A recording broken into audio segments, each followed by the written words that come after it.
যে ইপসাস না গাইডলাইন। না না না বলি, ইপসাসের খুব ছোট একটা পার্ট। ইপসাস হচ্ছে আপনাকে যে এই আর স্ট্যান্ডার্ড সেটাই দিয়ে মানে যেটা ওইটার বলে। একটা ছোট অংশ আর কি। হ্যাঁ, বাট ধারণা ওভারঅল দেওয়ার চেষ্টা হচ্ছে, করে। না এটা হচ্ছে ওভারঅল যেটা আইডিয়া ওয়াজ রাইট। আমি বলি যে পাবলিক ফাইন্যান্সিয়াল ম্যানেজমেন্ট, যে বাজেটিংটা কি, এই জিনিসটা, যে বাজেটিংটা কোথা থেকে সৃষ্টি হয়, তারপর বাজেটিং এর অ্যাকাউন্টেবিলিটি কি, তারপর জি বাজেটিংটা কার অবজেক্টিভ টু প্রিপেয়ার, আর লাস্টে হচ্ছে কি যে ফান্ড অ্যাকাউন্টিং, আর এটা হচ্ছে আপনার গভর্নমেন্ট ওয়াইড ফাইন্যান্সিয়াল, আর এটা হচ্ছে ফান্ড অ্যাকাউন্টিং। এই দুটা জিনিসে আমাদেরকে একটু খেয়াল রাখতে হবে, ঠিক আছে। আর ইপসাসের কথাটা একটু হাইলাইট করেছে যে যাতে করে people follow this to develop their reporting standards. Okay, আমি এটা কয়েকবার, এটা আমার জন্য ফার্স্ট টাইম। বইটা আপনার হাতে পাওয়ার পর যদি বলেন, আমিও 1 মাস পেয়েছি এটাকে, মানে this is the sixth time I have worked on this slide, জিনিসটাকে ছোট ছোট করে ভেঙে খালি কোর পয়েন্ট গুলো নিয়ে আসা। ওকে, সো 3 ভাগে ভাগ করা আমাদের যে সিলেবাসটা আছে, মানে কন্টেন্ট আছে। ওকে, সো ফার্স্ট হচ্ছে পাবলিক সেক্টরের ডেফিনিশন। সো পাবলিক সেক্টরের ডেফিনিশন, এটা হচ্ছে আমি ফার্স্ট পার্টটাতে আছি। সো পাবলিক সেক্টরে আপনাকে, পাবলিক সেক্টর বলতে কি বুঝেন সেই জিনিসটার আপনাদেরকে একটা ব্রডার একটা লেভেলের আইডিয়া থাকতে হয়, মানে থাকা দরকার, এটা এমসিকিউ থাকবে, ঠিক আছে। এন্ড পাবলিক সেক্টর যে আপনার কান্ট্রি বাই কান্ট্রি, ঠিক আছে, ইভেন সেক্টর উইদিন সেক্টর যে ভ্যারি করে, সেটা নিয়ে একটা ডিসকাশন আছে। আর আরেকটা জিনিস যেটা আছে যে পাবলিক সেক্টর এন্ড প্রাইভেট সেক্টরের কিছু ডিফারেন্স আছে, এটা নিয়ে আমরা ডিসকাস করবো, এগুলো এমসিকিউর জন্য মানে রেলেভেন্ট। আর পাবলিক ফাইন্যান্সিয়াল ম্যানেজমেন্ট কোন কোন এরিয়া গুলো আসলে নিয়ে কাজ করে, যেটা বলছিলাম, বাজেট ফর্ম করা, তারপর বাজেটটা এক্সিকিউট করা, তারপর অ্যাকাউন্টিং রিপোর্টিং, আর এটা হচ্ছে এক্সটার্নাল সিকিউরিটি অডিট। সোজা কথা, এটাকে যদি আপনি একটা সমান্তরাল লাইন চিন্তা করেন, একটা বাজেট কিন্তু এভাবে হয় না, বাজেট নিয়ে প্ল্যানিং হয়, তারপর বাজেটটাকে কেউ একজনের দায়িত্ব এটাকে এক্সিকিউট করা, তারপর সেটা যে ঠিক মতো হচ্ছে কিনা, এটা অ্যাকাউন্টিং এন্ড রিপোর্টিং, লাস্টে হচ্ছে তার অডিট অ্যান্ড ভ্যারিয়েন্স অ্যানালাইসিস, ঠিক আছে। আর লাস্টেরটা হচ্ছে আমরা যে অডিট করি বা বাজেটিং করি, সেটা আসলে কোন লিগাল ফ্রেমওয়ার্ক বা কোন স্ট্যান্ডার্ডস এর ভিত্তিতে হচ্ছে, ঠিক আছে। আইএফআরএস, ইপসাস, এগুলো তো পরে, আগে হচ্ছে দেশের আইন কি বলে বা কোন কোন আইন দ্বারা সেটা আমার সমষ্টি, ঠিক আছে, সেই জায়গাটাতে আমরা দেখি। সো পাবলিক সেক্টর বলতে এই ডেফিনিশনটা আপনাদের জন্য ইম্পর্টেন্ট, আমি দেখেছি এটা এমসিকিউ তে আসে। এন্ড এটার কথা আপনাদের একটু বলে রাখি যে যেহেতু এটা আইসিডব্লিউ কোশ্চেন ব্যাংকে কিছু নাই, তার মানে এটা আপনার বাইরে প্র্যাকটিস করারও কোনো ম্যাটেরিয়াল নেই, ঠিক আছে। So only thing you can do, আমাদের এই চ্যাপ্টারের শেষে যে 25টা প্র্যাকটিস কোশ্চেন আছে, সবগুলা চেষ্টা করবেন, ঠিক আছে। আমি যদি পারি সময়ে, আমি হয়তো আপনাদের ক্যারি করে নিয়ে যাব। সো পাবলিক সেক্টরের ডেফিনিশন যদি বলি, এটা হচ্ছে আসলে আমরা এক নামে জানি পাবলিক সেক্টর মানে গভর্নমেন্ট ওন্ড এন্টিটি যারা থাকে তারাই তো পাবলিক সেক্টর, রাইট? জি স্যার। ঠিক আছে, আমরা এখন এটাকে আরেকটু ব্রডার করবো, যে যেখানে হচ্ছে যে গভর্নমেন্ট ওন্ড, ইয়েস, সেকেন্ড আরেকটা কথা বলবো যেটা হচ্ছে government controlled enterprises. So government owned and controlled ওয়ার্ডটার মধ্যে স্লাইট একটু ডেভিয়েশন আছে, একটা হচ্ছে সরকার সে নিজেই একটা প্রতিষ্ঠান, আর একটা হচ্ছে মানে স্বায়ত্তশাসিত যেটা থাকে, বা গভর্নমেন্টের ওনারশিপ থাকে যেটা। যেমন একটা কথা বলি, ন্যাশনাল টি কোম্পানির দিকে যদি তাকায় দেখেন, ওরা আমাদের দেশে আর কি নাম্বার ওয়ান, বা কি বলবো, যেটা যেটা হচ্ছে ন্যাশনাল ভিত্তিক যে কোম্পানিটা, যেখানে দেখা যায় কি এই প্রতিষ্ঠানটা কিন্তু আসলে সরকার পুরোপুরি ওন করে না, তার মোর দেন 51% ওনারশিপ আইসিবি কে দিয়ে তারা এটাকে ওন করে। তাহলে গভর্নমেন্ট কন্ট্রোলড এন্টারপ্রাইজ, দেখেন 100% ওনারশিপ না কিন্তু, মেজরিটি শেয়ার হোল্ডার যখন একটা কোম্পানির আরেকটা কোম্পানি থাকে, তখন আমরা তাকে কন্ট্রোলড বলি, ঠিক আছে, নট ওন। সেটাও কিন্তু পাবলিক সেক্টরের ভিতর থাকবে, ঠিক আছে। So this is where I wish to start and this is where I wish to highlight যে গভর্নমেন্ট এন্টিটি না, government controlled and owned entity হলো এটা আমার পাবলিক সেক্টরের ক্ষেত্রে পড়ে, এক। দ্বিতীয় কথা হচ্ছে যে আমরা পাবলিক সেক্টর বলতে যেটা মনে করি যে পানি সাপ্লাই করে, ঠিক আছে, বা ওয়েস্ট ম্যানেজমেন্ট করে, বা আপনার স্যানিটেশন সার্ভিস প্রোভাইড করে থাকে, ঠিক আছে, পয় নিষ্কাশন করে থাকে, যেটা আসলে গভর্নমেন্ট তার যে সেক্টরটা আছে, সে মার্কেটেবল গুডসও প্রডিউস করে থাকে, নন মার্কেটেবল গুডসও প্রডিউস হয়, যেমন আপনার যে সিকিউরিটি আছে, পুলিশ সার্ভিস আছে, ঠিক আছে, এগুলো হচ্ছে নন মার্কেটেবল গুডস। আর মার্কেটেবল গুডস হচ্ছে, সোজা কথা যদি আমি বলি, সেটা হচ্ছে সে যদি চিনি যদি প্রডিউস করে, যেমন চা যদি প্রডিউস করে, বা মিল্ক আপনার মিটা দুধ। হ্যাঁ, যেমন আপনার অগ্রণী ব্যাংক আছে, সে সার্ভিস সেল করতেছে। So marketable and non marketable both goods are being provided by the public sector. Okay, আর পাবলিক সেক্টরকে আমি যদি আরো ভেঙে আসি, আরো যদি জানতে চাই, যে তাকে 4টা মানে কোর ক্রাইটেরিয়াতে নিয়ে আসে। একটা হচ্ছে যে সেন্ট্রাল গভর্নমেন্ট, ঠিক আছে, সেন্ট্রাল গভর্নমেন্ট মানে সরকার যেটাকে আমরা বলে থাকি, ঠিক আছে। তারপর হচ্ছে গিয়ে মিনিস্ট্রি লেভেলে, city corporation level, municipality level, এই লেভেলে যে আমাদের সরকারের যে ইয়েগুলো আসে, মানে তার যে ব্রেকডাউন গুলো আছে, এইটা আমাদের পাবলিক সেক্টর। ঠিক আছে, আমাদের ঢাকা সিটি কর্পোরেশন যদি বলি, তারপর যদি বলি রংপুর মিউনিসিপ্যালিটি যদি বলে থাকি, এইগুলা হচ্ছে আমাদের গভর্নমেন্টের কোর অর্গানাইজেশন। ঠিক আছে, তারপর যদি আমরা বলি সেকেন্ডটা, যেটা যেমন state owned commercial and non commercial enterprises, এটা হচ্ছে আপনার গভর্নমেন্ট ওন্ড যে প্রতিষ্ঠানগুলো আছে, যেমন টিসিবি। টিসিবির কাজ কি আপনারা যদি জানেন, আসলে বললে অনেক জিনিস আছে, যেমন ডেসা, ওয়াসা, এদের কাজ কি? আপনাকে একটা প্রোডাক্ট এরা সাপ্লাই দিচ্ছে। ঠিক আছে, এরা কমার্শিয়ালও হতে পারে, নন কমার্শিয়ালও হতে পারে। সো যেটা গভর্নমেন্ট না, বাট যেসব প্রতিষ্ঠানগুলো আপনার ক্রিয়েট করা হয়েছে, আর এই প্রতিষ্ঠানগুলো আপনাকে কমার্শিয়ালও হতে পারে, নন কমার্শিয়ালও হতে পারে। ঠিক আছে, কমার্শিয়াল বলতে গেলে যেটা আমি আপনাকে বলছিলাম, ন্যাশনাল টি কোম্পানি বলেছি, ব্যাংকের মধ্যে অগ্রণী ব্যাংকের কথা বলছি। ঠিক আছে, মিল্ক বিটার একটা এক্সাম্পল দিয়েছেন, এরকম অহরহ এক্সাম্পল আছে। ওকে। আর নন কমার্শিয়াল এন্টারপ্রাইজেস হচ্ছে কি, যদি বলি যে আমাদের পাসপোর্ট অফিসের কথা যদি বলে থাকি, ঠিক আছে, হসপিটাল। এই জিনিসগুলা। আর অটোনোমাস গভর্নমেন্ট এজেন্সি, এই জিনিসটা ইন্টারেস্টিং আপনাদের জন্য জানা, যে অটোনোমাস গভর্নমেন্টাল এজেন্সিস হচ্ছে আপনার বিআরটিএ যেরকম আছে। ঠিক আছে, যেমন আপনি ওখান থেকে লাইসেন্স করায় নিয়ে আসতেছেন, আপনার গাড়ির ফিটনেস করায় নিয়ে আসতেছেন, এই এন্টিটি গুলা। এরা কিন্তু কোনো গুডস প্রডিউস করছে না, এরা কিন্তু মেইনলি সার্ভিস দিচ্ছে, বাট দে আর অটোনোমাস। এই অটোনোমাস ওয়ার্ডটা হচ্ছে তারা নিজেরা স্বায়ত্তশাসিত, তারা চলতে পারছে। ঠিক আছে, গভর্নমেন্টের রুলস রেগুলেশন গাইডলাইন অনুযায়ী তারা এটা চলে। আর লাস্টেরটা যদি বলি, এই নাম্বার 4 হচ্ছে আইসিএবি, যে organisation that operate outside the government but are regulated and operated by the government. ICB কিন্তু গভর্নমেন্টের কোনো পার্ট না, কিন্তু গভর্নমেন্টের রুলস এন্ড রেগুলেশন দিয়ে পরিচালিত হয়, প্রেসিডেন্সিয়াল অর্ডার 1973 দিয়ে আমরা পরিচালিত। ঠিক আছে, সো পাবলিক সেক্টরে একটা হচ্ছে government, state owned commercial non commercial enterprise, ঠিক আছে, অটোনোমাস যেটা স্বায়ত্তশাসিত গভর্নমেন্ট এজেন্সি, আরেকটা হচ্ছে যেসব এজেন্সি এরা গভর্নমেন্ট এজেন্সির বাইরে, কিন্তু গভর্নমেন্ট রুলস দিয়ে তারা গভর্ন। ওকে। সো এই জিনিস আপনাদের আসে, আমি এমসিকিউতে আপনার এটা পাবেন জিনিসটা। নাম্বার 2 হচ্ছে পাবলিক সেক্টর এন্ড প্রাইভেট সেক্টরের যে ডিফারেন্সটা আছে। ঠিক আছে, আমি খুব ছোট করে বলে যাব, এটা আপনাদের পড়ার জন্য। আমি অনেক জিনিস আরো ছোট করতে গিয়ে আমার কাছে মনে হয় অ্যাটলিস্ট কোনো একটা সময় আপনার এই স্লাইডসটা দেখে উপকৃত হবেন। ঠিক আছে, so yes mister Atik. Sir, বাংলাদেশে যে পাবলিক বিশ্ববিদ্যালয় যেগুলো আছে স্যার, সেগুলো কি অটোনমাস এর মধ্যে পড়বে? Very good. ঠিক আছে, এবার আমাকে বলেন, সে কোথায় পড়ে? এই চারটা দেখে চিন্তা করে বলেন কোনটার মধ্যে যায়। তো থার্ড। থার্ড। ঠিক আছে, দ্যাটস দ্য থিং। না, ভালো জিনিস যে এখন রিলেট করতে পারছেন জিনিসটাকে। সরকারি প্রতিষ্ঠানের অনেক নেচার আছে, 100% ওন, ঠিক আছে, পার্শিয়াল, তারপর কন্ট্রোলড। যেমন আইসিএমএবি এন্ড আইসিএবি দুটাই কিন্তু আমাদের প্রেসিডেন্সিয়াল অর্ডার দিয়ে গভর্ন। ঠিক আছে, বাট আজকে যদি আমি বলি যে এসএসসি এর কথা যদি বলি, এটা কি আমার পাবলিক সেক্টর? কোনটা স্যার আরেকটু বলতেন? এসএসসি, এসএসসি এর কথা যদি বলি, এসএসসি কি আমার? নো স্যার, জি না স্যার। সেটা কি হবে? Sir fourth. না, এসএসসি আমাদের কোনো আইন দিয়ে সে পরিচালিত হয় না। ঠিক আছে, এসএসসি এটা এটা এটা ইন্টারেস্টিং কেস, কারণ এসএসসি এর চারটার মধ্যে পড়বে না। SSC is not public sector, but SSC is from private sector. ঠিক আছে, প্রাইভেট সেক্টরের মধ্যেও তাকে, যেটাকে আমরা বলি যে ওই সুপ্রা ন্যাশনাল বডি যেগুলোকে আমরা বলি। ঠিক আছে, এরপর একটু পরে আমি জিনিসগুলো আলাপ করবো যে পাবলিক সেক্টর বা প্রাইভেট সেক্টর আরো কিছু ডিস্টিংগুইশ বা ইয়ে আছে। ঠিক আছে, এরা আসলে নন প্রফিট যদি বলে থাকি, নন প্রফিট বডি।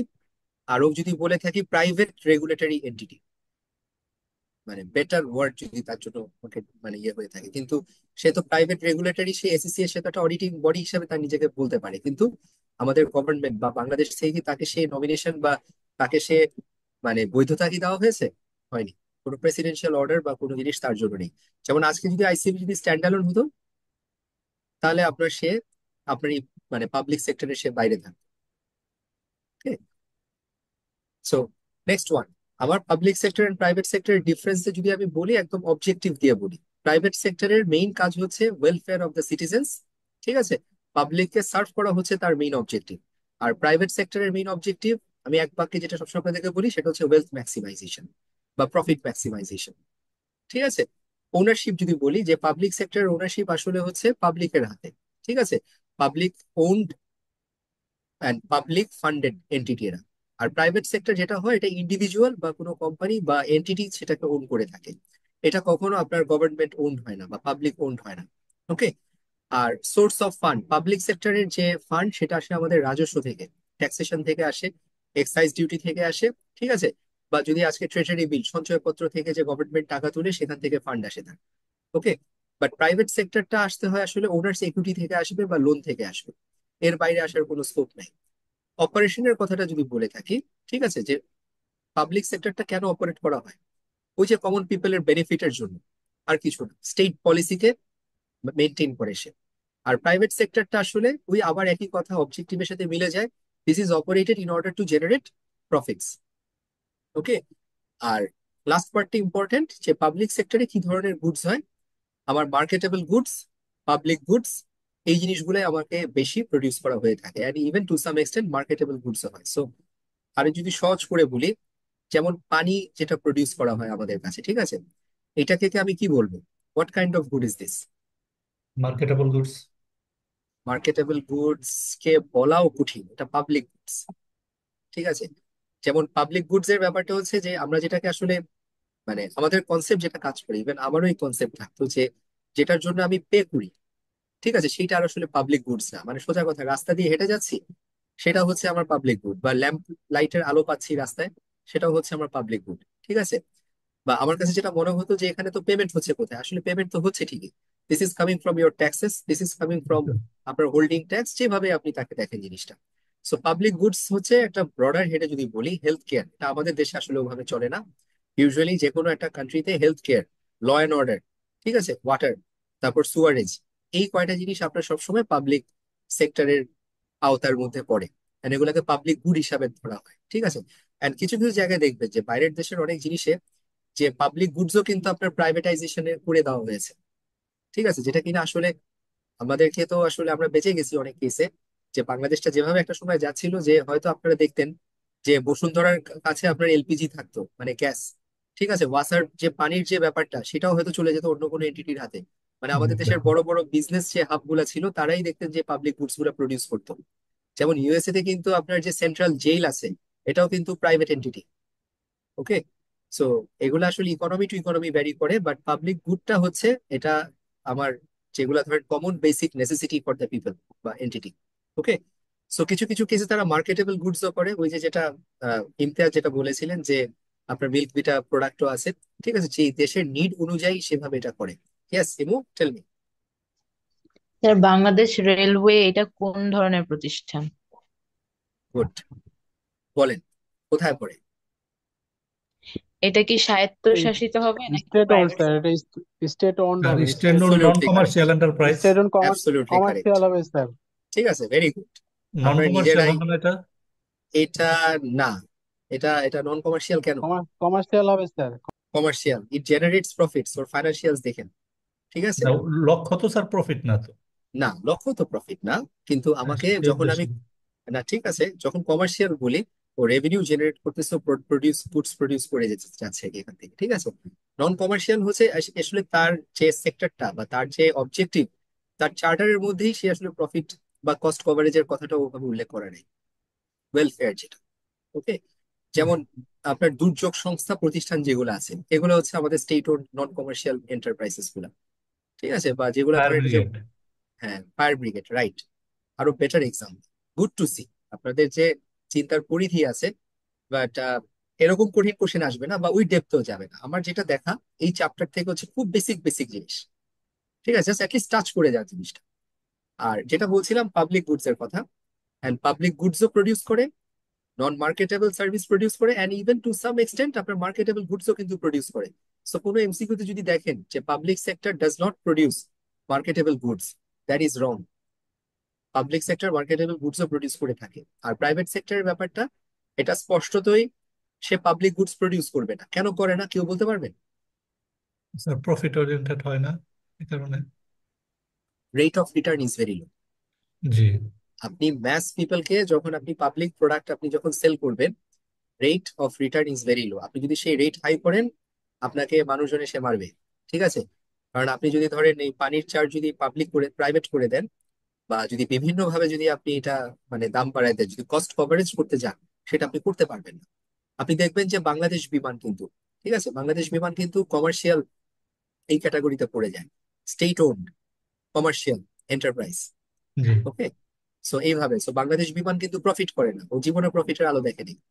ওকে, সো এই জিনিসগুলাতে আসলে আপনি যদি কখনো তাকে প্রাইভেট হাতে দিতেন, আপনি দেখতেন হয়তো যে টিকেটের প্রাইস যেটা হতো সেটা ম্যানেজেবল না। যদিও এই জায়গাতে আই স্ট্যান্ড কারেক্টেড, বাংলাদেশ বিমানে এটা যদি আসলে প্রাইভেটের হাতে থাকতো এটা আসলে আরো বেটার না।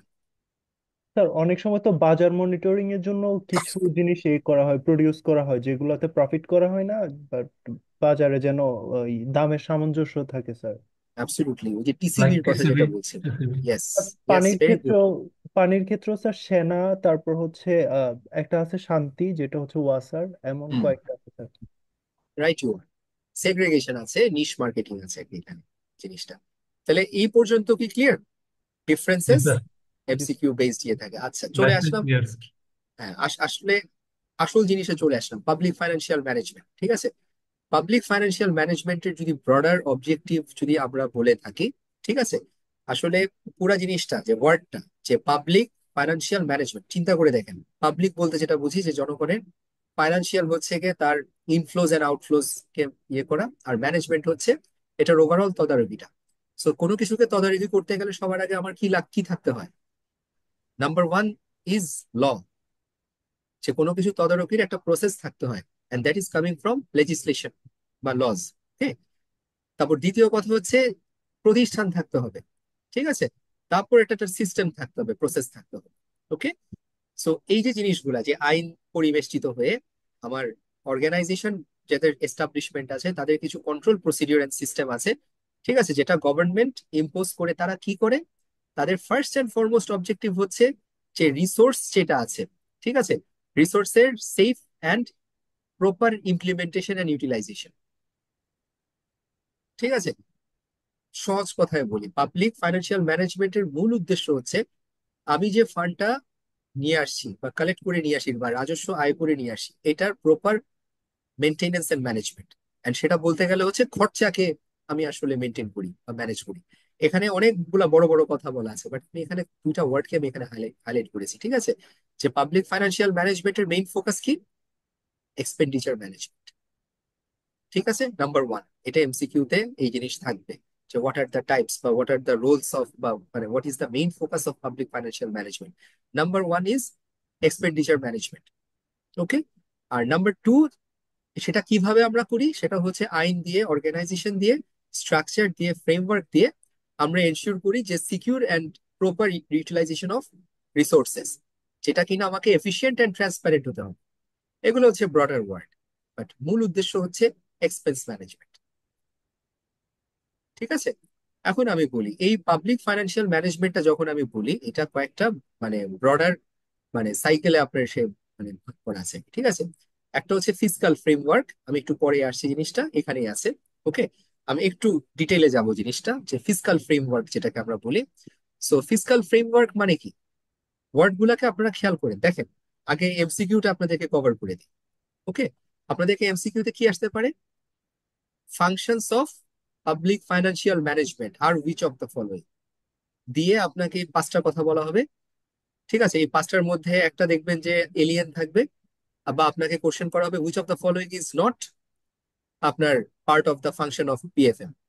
ঠিক আছে, সো আপনাকে এই জিনিসটা মাথায় রাখবেন। আমি যেটা এভাবে মনে রাখি কি করে, আমার নিজের সুবিধার্থে। ঠিক আছে, ফার্স্ট অফ অল হচ্ছে যে কোনো কাজে, যে কোনো ফাইন্যান্সিয়াল ম্যানেজমেন্ট প্রসেসে নাম্বার ওয়ান রিকোয়ারমেন্ট হচ্ছে ফিসকাল ফ্রেমওয়ার্ক। এই ফিসকাল ফ্রেমওয়ার্ক হচ্ছে আইন দিয়ে, ঠিক আছে, লেজিসলেশন দিয়ে বা বিভিন্ন মানে তার যে প্রসেস আছে। ঠিক আছে, ফিসকাল ফ্রেমওয়ার্ক বলতে সোজা কথা হচ্ছে আইনস, রেগুলেশন, প্রসিডিউরস, যে কি করে আমি বাজেট করব, কিভাবে আমি বাজেট অ্যাপ্রুভ করব, বাজেটটা আমি কিভাবে আমি পেমেন্ট করব, এন্ড দেন বাজেটটা আমি কিভাবে মনিটর করব। কনসেপ্ট এটা কি ক্লিয়ার? অ্যানুয়াল হিসাব? ইয়েস সঞ্জিতা, অ্যানুয়াল হিসাব। Everything is annual. বাজেটের কোর যে ওয়ার্ডটা, this is prepared for 1 year, can be done for rolling budget. Rolling budget থাকতে পারে, আমাকে 2 মাস মানে পরের 2 বছরের প্রজেকশন থাকে আমাদের, যেটা নিয়ে আমি বলবো যে আমরা যে অ্যাপ্রোচে বাজেটটা করি। ওকে, বাট এটা হচ্ছে functions of public financial management. যদি আপনাকে এক্সামে আসে, এই পাঁচটা জিনিস আপনাকে মনে রাখতে হবে। First is framework. ফ্রেমওয়ার্ক হচ্ছে যে আইন, যে আইন অনুযায়ী আপনি budget plan, prepare, approve and monitor করেন। শেষ, এই তো গেল। নাম্বার টু কি জিনিস আছে? যে বাজেট ফর্মুলেশন। এইবার হচ্ছে বাজেট, সোজা কথা, ফর্মুলেশনের চেয়ে আরো বেটার ওয়ার্ড হচ্ছে বাজেট প্রিপারেশন। ঠিক আছে, সো বাজেট প্রিপারেশন যেটা হয় এটা একটা সার্টেন টাইম টেবিলের মধ্যে করতে হয় আমার। ওকে, এন্ড এই বাজেটটা যখন আমি ফর্মুলেট করি বা প্ল্যান করি, আমার কি করতে হয় যে মিনিস্ট্রি অফ ফাইন্যান্সের সাথে ডিফারেন্ট ডিফারেন্ট মিনিস্ট্রিদের যোগাযোগ করে কাজটা করতে হয়। ঠিক আছে, সো কমিউনিকেশন এন্ড কোঅর্ডিনেশনের দ্বারা একটা সার্টেন টাইম লাইনের মধ্যে আমি যে প্ল্যানিং করে যে প্রসেস করছি, that is called formulation. Okay, number 3, execution. যতই প্ল্যান করেন, যদি আপনি ঠিক মতো এক্সিকিউট না করতে পারেন, তাইলে এটা বাজেটিং হবে না। সো বাজেটের জন্য যেটা হবে, মিনিস্ট্রি অফ ফাইন্যান্স আপনার BC1 নামে একটা পাবলিকেশন করে।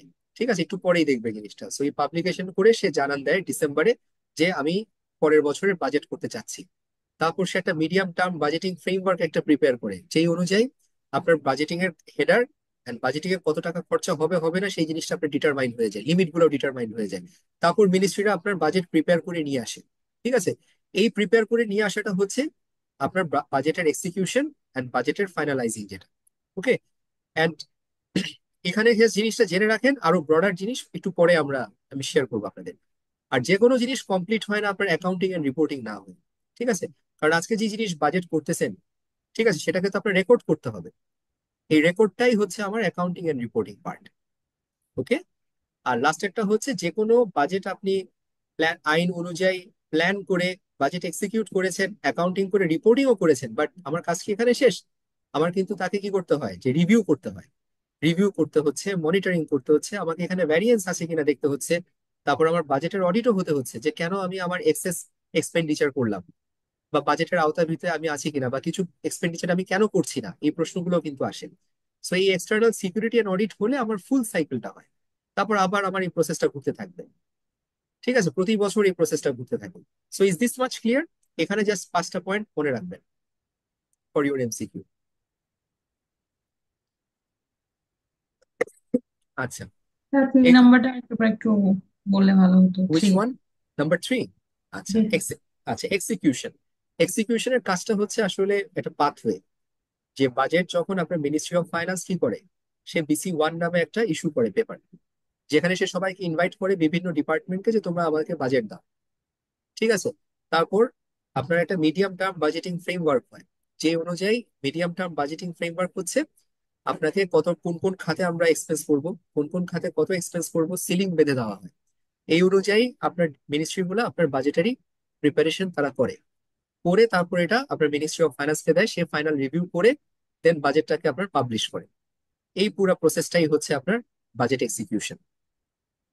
ঠিক আছে, এন্ড বাজেট এক্সিকিউশন ওই যে জিনিসটা, যে commitment, verification, payment order, stage, accounting, মানে পুরা, মানে ফর্মুলেশন থেকে শুরু করে তার অ্যাকাউন্টিং রেকর্ড কিপিং পর্যন্ত কাজটাকে সে ব্রিফলি বোঝানোর চেষ্টা করছে এই জিনিসটা। ওকে, জি স্যার। আর নেক্সট নেক্সট বলি, আইন। এটা এক ওয়ার্ডে আমি বলতে পারি। ঠিক আছে, এটা নিয়ে আপনাদের এক্সামে আসবে, আসবে। আমার কাছে খুব স্ট্রং একটা ইয়ে আছে, যে আমরা কোন আইন অনুযায়ী আমরা বাজেট করি, যে কেন বাজেট করি। যদি বলি যে আমাদের গভর্নমেন্ট কেন বাজেট করে, আর যে বাজেট করে এই বাজেটটা কোন আইনের ভিত্তিতে করে?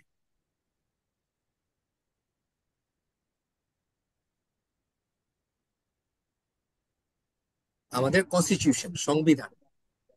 ঠিক আছে, আমাদের সংবিধান বলেছে যে বাৎসরিক একবার করে বাজেট করতে হবে। ঠিক আছে, and সংবিধানে যেটা বলেছে যে 82 থেকে শুরু করে, 80 থেকে শুরু করে 92, আর্টিকেল 80 থেকে শুরু করে 92 হচ্ছে আমাদের পাবলিক ফাইন্যান্সিয়াল ম্যানেজমেন্টের বাজেটিং এর এরিয়াটা আমাদের ডিফাইন করা আছে, যেটা আমি একটু পরে আবার বলবো। সো আপনাদেরকে MCQ তে কোন জিনিসটা আসে, এই যে ইন্টারেক্টিভ কোশ্চেনটা দেখেন, যে if there is any problem এবং দ্য এক্সিস্টিং ল, ল কি হতে পারে? আপনার রাষ্ট্রীয় আইন আছে, রেগুলেশনস আছে। ঠিক আছে, ডিফারেন্ট ডিফারেন্ট অ্যাক্ট থাকতে পারে সেক্টরের, যেমন কোম্পানি আইন থাকতে পারে, সিকিউরিটাইজেশন আইন থাকতে পারে। ওকে, তারপর আপনার দেখা গেল কি যে স্ট্যান্ডার্ডস থাকতে পারে। তো এই সব কিছু আছে, কিন্তু কখনো যদি কোনো কনফ্লিক্ট হয় আইনের মধ্যে, সবার আগে কোন আইনটা আপনার এস্টাবলিশড হয় আমাকে বলেন? পাবলিক সেক্টর অ্যাকাউন্টিং না এনিথিং ইন দি কান্ট্রি, কোন আইনটা সব সময় সবার আগে এস্টাবলিশড হবে যদি কোনো আইনের মধ্যে কনফ্লিক্ট থাকে? একটু কনসেপচুয়ালি জিনিসটা ডিফিকাল্ট, আমি আপনাদেরকে আসলে ওই ডেপথে যাইনি তাই বলতেছেন। আসেন এক্সাম্পল দিয়ে বলি। ঠিক আছে, ইনসাইডার ট্রেডিং কি আপনারা জানেন? আইডিয়া আছে? কোনটা? Insider trading, no sir. আচ্ছা, স্যার এটা ওই যে স্টক মার্কেটে বিভিন্ন কোম্পানির বিভিন্ন আহ, অভ্যন্তরীণ তথ্য জেনে ওইটা ম্যানিপুলেট করা স্টক মার্কেটকে। Very good. এটাই। এখন বলেন, ইনসাইডার ট্রেডিং কি legal or illegal? Sir illegal তো অবশ্যই, ওকে। Under which law? জরিমানাও আছে। Under which law? Securities and exchange act. ঠিক আছে। সো এই জিনিসগুলো আমরা দেখি, যদি আমাদেরকে যদি বলে যে ইনসাইডার ট্রেডিং আমরা করতে পারবো না, ঠিক আছে, এক। এবার দ্বিতীয়ত আপনাকে যদি বলি, আপনার কনস্টিটিউশন যদি আবার বলে যে ইনসাইডার ট্রেডিং ইজ ইলিগাল, এই টাইপের কেসে দেখবেন যে আপনি আপনার যে সিকিউরিটিজ এক্সচেঞ্জ আইন প্লাস আপনার যে ধরেন কনস্টিটিউশন, দুইটা আপনার একসাথে অ্যালাইন্ড আছে। ঠিক আছে, এতটুকু কি ক্লিয়ার? এখন যদি উল্টাটা হতো, যে আপনি ধরেন কোনো একটা পার্টিকুলার প্র্যাকটিস, ঠিক আছে, এবার আমি আপনাকে আমরা যেটা যে জিনিসগুলো ফেস করি সেটা বলি। যেমন ধরেন আমি ব্র্যাক ব্যাংকে আছি, ব্র্যাক ব্যাংকের ধরেন আমি জানি যে আমি ফাইন্যান্সিয়ালস প্রিপেয়ার করি। সো ফাইন্যান্সিয়ালস যখন প্রিপেয়ার করি আমি কিন্তু অনেক জিনিস জানি যেটা বাইরের পিপলরা জানে না। ঠিক আছে, আমি কি এখন ব্র্যাক ব্যাংকের শেয়ারে ইনভেস্ট করতে পারবো? ও স্যার, কেন পারবো না? কে বলছে পারবো না? কোনো আইন আছে? স্যার আপনি তো স্যার মার্কেট করতে পারবেন কিন্তু স্যার করবেন না। বিষয়গুলো জানেন। না, প্রথম কথা হচ্ছে আইন নাই এখানে। এই জায়গাগুলোতে আমাদের আইন অনেক উইক, অনেক মানে সাইলেন্ট, অ্যান্ড এগুলো নিয়ে কখনো কাজও করা হয় না। তো যারা এগুলো নিয়ে কাজ করে তারাই দেখা যায় সবাই আগে শেয়ার কিনে বসে থাকে। কিন্তু আমাদের কনস্টিটিউশন যদি বলে যে ইল মোটিভ বা ill gained wealth in any form, ঠিক আছে, এটা দণ্ডনীয় অপরাধ, এই জিনিস যদি কখনো বলে থাকে তাহলে প্লেন অ্যান্ড সিম্পল আমি এই কাজ করতে পারবো না। So আপনাদেরকে যেটা বোঝাতে চাচ্ছি, যদি কখনো কোনো দুইটা আইনের মধ্যে সাংঘর্ষিক অবস্থানে যায়, আমার সবসময় ফাইনাল মানে গাইডলাইন কোনটা বা কোনটাকে আমি ফলো করবো? কনস্টিটিউশন। ঠিক আছে। সো আমি আপনাদেরকে যেটা বলতে চাচ্ছিলাম যে আমাদের বাজেটিং ফ্রেমওয়ার্কে আমার ট্যাক্সের আইন আছে, ঠিক আছে, বাজেট সিস্টেম ল আছে, লোকাল গভর্নমেন্টের বিভিন্ন মিউনিসিপ্যালিটির কিছু আইন আছে, ঠিক আছে, এটা লোকাল মিউনিসিপাল ফাইন্যান্সিয়াল অ্যাক্ট আছে 2009-এর, আর আমাদের দেশের কনস্টিটিউশন। তো চার ধরনের আইনের ক্ষেত্র আছে, কিন্তু কোনটা সুপেরিয়র? সবসময় কনস্টিটিউশন। কনস্টিটিউশন। শেষ। এইটাই একটা আপনাদের এক্সামে আসবে। ওকে। আর আমাদের মানে ইউজুয়ালি দুই ধরনের বাজেটের ইয়ে থাকে, মানে পাবলিক ফাইন্যান্সিয়াল ম্যানেজমেন্ট থাকে। ঠিক আছে, একটা হচ্ছে ইউনিটারি স্টেট যেটা, ঠিক আছে, ইউনিটারি স্টেট হচ্ছে যে ন্যাশনাল পার্লামেন্ট আপনার যেটা করে যে একটা আইন নেয় যেটা পুরা গভর্নমেন্টের ভেতরে থাকে, মানে ইটস অ্যাপ্লিকেবল ফর অল। ঠিক আছে। বা ইউজুয়ালি যেটা থাকে, বা আমাদের দেশেও যেটা বলি, যে টু বাজেট সিস্টেম ল, মানে একটা হচ্ছে ন্যাশনালের জন্য, একটা থাকে আপনার লোকাল গভর্নমেন্টের জন্য। যেমন জাপানের কথা যদি বলি, ওদের যে বাজেট হয় ওদের বাজেটটা implementable for the whole country, এটা মানে অল স্টেটস সবার জন্য এক টোটাল লেভেলে করে। বাট বাংলাদেশের জন্য যদি বলি, আমাদের বাজেট সিস্টেম ল দুইটা হয়, একটা হচ্ছে সেন্ট্রাল গভর্নমেন্টের জন্য আর আরেকটা হচ্ছে লোকাল গভর্নমেন্টের জন্য। সোজা কথা বলতে হচ্ছে গভর্নমেন্টের বাজেট, যেটা দেখবে যে পেপারে অলরেডি পাবলিশ হয়ে গেছে, বাজেটের জন্য ওই যে BC-1 কল করে ফেলছে। ঠিক আছে। আর দ্বিতীয়ত হচ্ছে যেটা আমাদের লোকাল মিউনিসিপাল সিটি কর্পোরেশন সেই লেভেলে যে বাজেট হয়। সো আমাদের দেশের কথা যদি বলি, আমাদের হচ্ছে টু বাজেট সিস্টেম লস। ঠিক আছে, স্যার, নট ইউনিটারি। ইয়েস। এটা কি মানে অর্থমন্ত্রী যেটা ঘোষণা করে সেটা হলো তার মানে সামগ্রিক, আর আরেকটা যেটা সেন্ট্রাল। সেন্ট্রাল, আরেকটা হলো সেন্ট্রাল, স্থানীয় সরকারের মন্ত্রণালয়ের আন্ডারে যেটা হয় বিভিন্ন সিটি কর্পোরেশন রাইট। বা সিটি কর্পোরেশন, মিউনিসিপ্যালিটি, ঠিক আছে, আমাদের জেলা ভিত্তিক যেটা হয়। Union, union right. অফিস। এটাই। তারপর লাস্টে যেটা বলি যে হায়ারার্কিক্যাল স্ট্রাকচারের কথা যেটা বলেছে, highest level is the constitution, that is ইট। ঠিক আছে। আর এখানে কিছু বলার নেই। পার্ট 2-তে চলে আসি, বাজেটিং প্রসেস স্টুডেন্টস। ঠিক আছে, যে বাজেট যে আমরা প্রিপেয়ার করি, আমি একটা কথা বলেছি, এটা প্রিপেয়ার হয় আমার লেজিসলেশন দিয়ে। ঠিক আছে, এখন কোন লেজিসলেশন দিয়ে, কোন কোন আর্টিকেল দিয়ে, এই জিনিসগুলো আমি আপনাদের সাথে আলাপ করবো। এই পার্ট 4টা একটু মানে ডিস্টার্বিং এলিমেন্ট, বাট আমি বলবো যেটা একটু মনে রাখতে হবে। মনে রাখার জিনিস, কিছু জিনিস আসলে মনে রাখতেই হবে এক্সামের জন্য। যে বাজেট প্রিপারেশন কিছু স্টেপস আছে, 4টা স্টেপস আছে। এই 4টা স্টেপস একটু আপনাদেরকে 4টা স্টেপসকে ভেঙে 10টা স্টেপ করছেন। এই 10টা স্টেপটা কোন স্টেপের ভেতর, এই 3টা স্টেপের বা 4টা স্টেপের ভেতর কোনগুলা কোনটা 10টা আছে সেটা আপনাদেরকে জানতে হবে। কিন্তু এক্সামে এটা MCQ-তে খুব কমন টাইপের এলিমেন্ট এগুলো আর কি। ঠিক আছে। আর আরেকটা হচ্ছে লাস্ট হচ্ছে বাজেট যে আমরা ক্লাসিফিকেশন করি, কেন ক্লাসিফিকেশন ইম্পর্টেন্ট, ঠিক আছে? এই ক্লাসিফিকেশন করে আসলে আমরা কি পলিসি ইমপ্লিমেন্টেশনে আমাদের কিভাবে সহায়তা হয় সেটা নিয়ে আমি ডিসকাস করবো, ঠিক আছে? আচ্ছা, সো বাজেটের প্রথম যেটা বলছি যে বাজেটটা তো আমরা যে প্রিপেয়ার করি এটা কিসের ভিত্তিতে হয়, কোন আইনের দ্বারা হয়? কনস্টিটিউশন। Constitution first. ঠিক আছে, আশা করি এখানে আপনাদের কোনো কনফিউশন নেই। এবার বাজেট জিনিসটা কি আপনারা সবাই জানেন, তাও আমি একেবারে বুকিশ ওয়ার্ডটা বলি। বাজেট সোজা কথা হচ্ছে একটা পাবলিক সেক্টরের জন্য বা ওভারঅল পাবলিক সেক্টরের জন্য একটা কম্প্রিহেন্সিভ প্ল্যান। প্রথম কথা হচ্ছে বাজেট মানে এটা আমার প্ল্যান, ঠিক আছে? বাজেট মানে প্ল্যান। এবার আমাকে একটা কথা বলেন, বাজেট যদি প্ল্যান হয় তাহলে আমার অ্যাকচুয়াল ইনকাম এন্ড এক্সপেন্স যেটা হয়েছে ওইটা কি, ওটা কি বাজেট? ওই জিনিসটা কি আমাকে বলেন সারা ক্লোজ বছরে। কোড নো, কমপ্লিট হওয়ার পর। নো, আমি বলি যেমন আজকে আমি 2025-এর বাজেট করলাম, কিন্তু 2025-এ যে আমি অ্যাকচুয়াল ইনকাম এক্সপেন্স করলাম, আয় ব্যয়ের হিসাব করলাম, ওইটা কি আর এটা কি? স্যার এস্টিমেট, বাজেট নেন তো। বাজেট মানে এস্টিমেট, কিন্তু জি। যেটা আমি অ্যাকচুয়াল আমার ইনকাম এক্সপেন্স হলো সেইটা কি, সেটাকে আমি কি বলবো? Financial statement. স্টুডেন্টস আপনারা যা পড়ে আসছেন এই যে এত স্যার। পর্যন্ত, এটাই এটা। একটু জি। পরে আসবো, ওটা আমি দেখাবো জিনিসটা, জাস্ট একটু আপনাদেরকে ডিফারেন্সিয়েশনটা বোঝালাম। So budget is nothing but a plan. Plan মানেই তো আমি এস্টিমেট করি, তাই না? An estimation of what? Estimation of comprehensive revenue. আমার রেভিনিউ কোথা এক্সপেন্ডিচার, থেকে আসে? আমার রেভিনিউ আসে কোন কোন জায়গা থেকে? ট্যাক্স থেকে আসে, ট্যাক্স, ঠিক আছে? এক্সাইজ। আমার direct tax, indirect tax, excise duty থেকে আসে, আবগারি শুল্ক যেটাকে বলে থাকি, ঠিক আছে? তারপর বিভিন্ন রকমের চার্জেস থাকে, ফিজ থাকে, এই সকল ভাবে আসে। অনেক সময় আমার লোনস থেকে আসে, ডোনেশন থেকে আসে, গ্র্যান্ট থেকে আসে। এগুলো হচ্ছে আমার আয়ের ক্ষেত্র।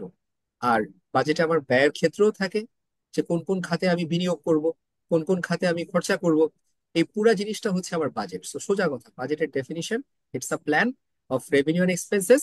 আমার টেনারটা কতদিনের জন্য হয়? 1 ইয়ার। অলওয়েজ 1 ইয়ার। ওকে, এখন বাজেটটার কথা, একটা কথা খুব ইম্পর্টেন্ট, পরের যে পয়েন্ট আছে, ঠিক আছে?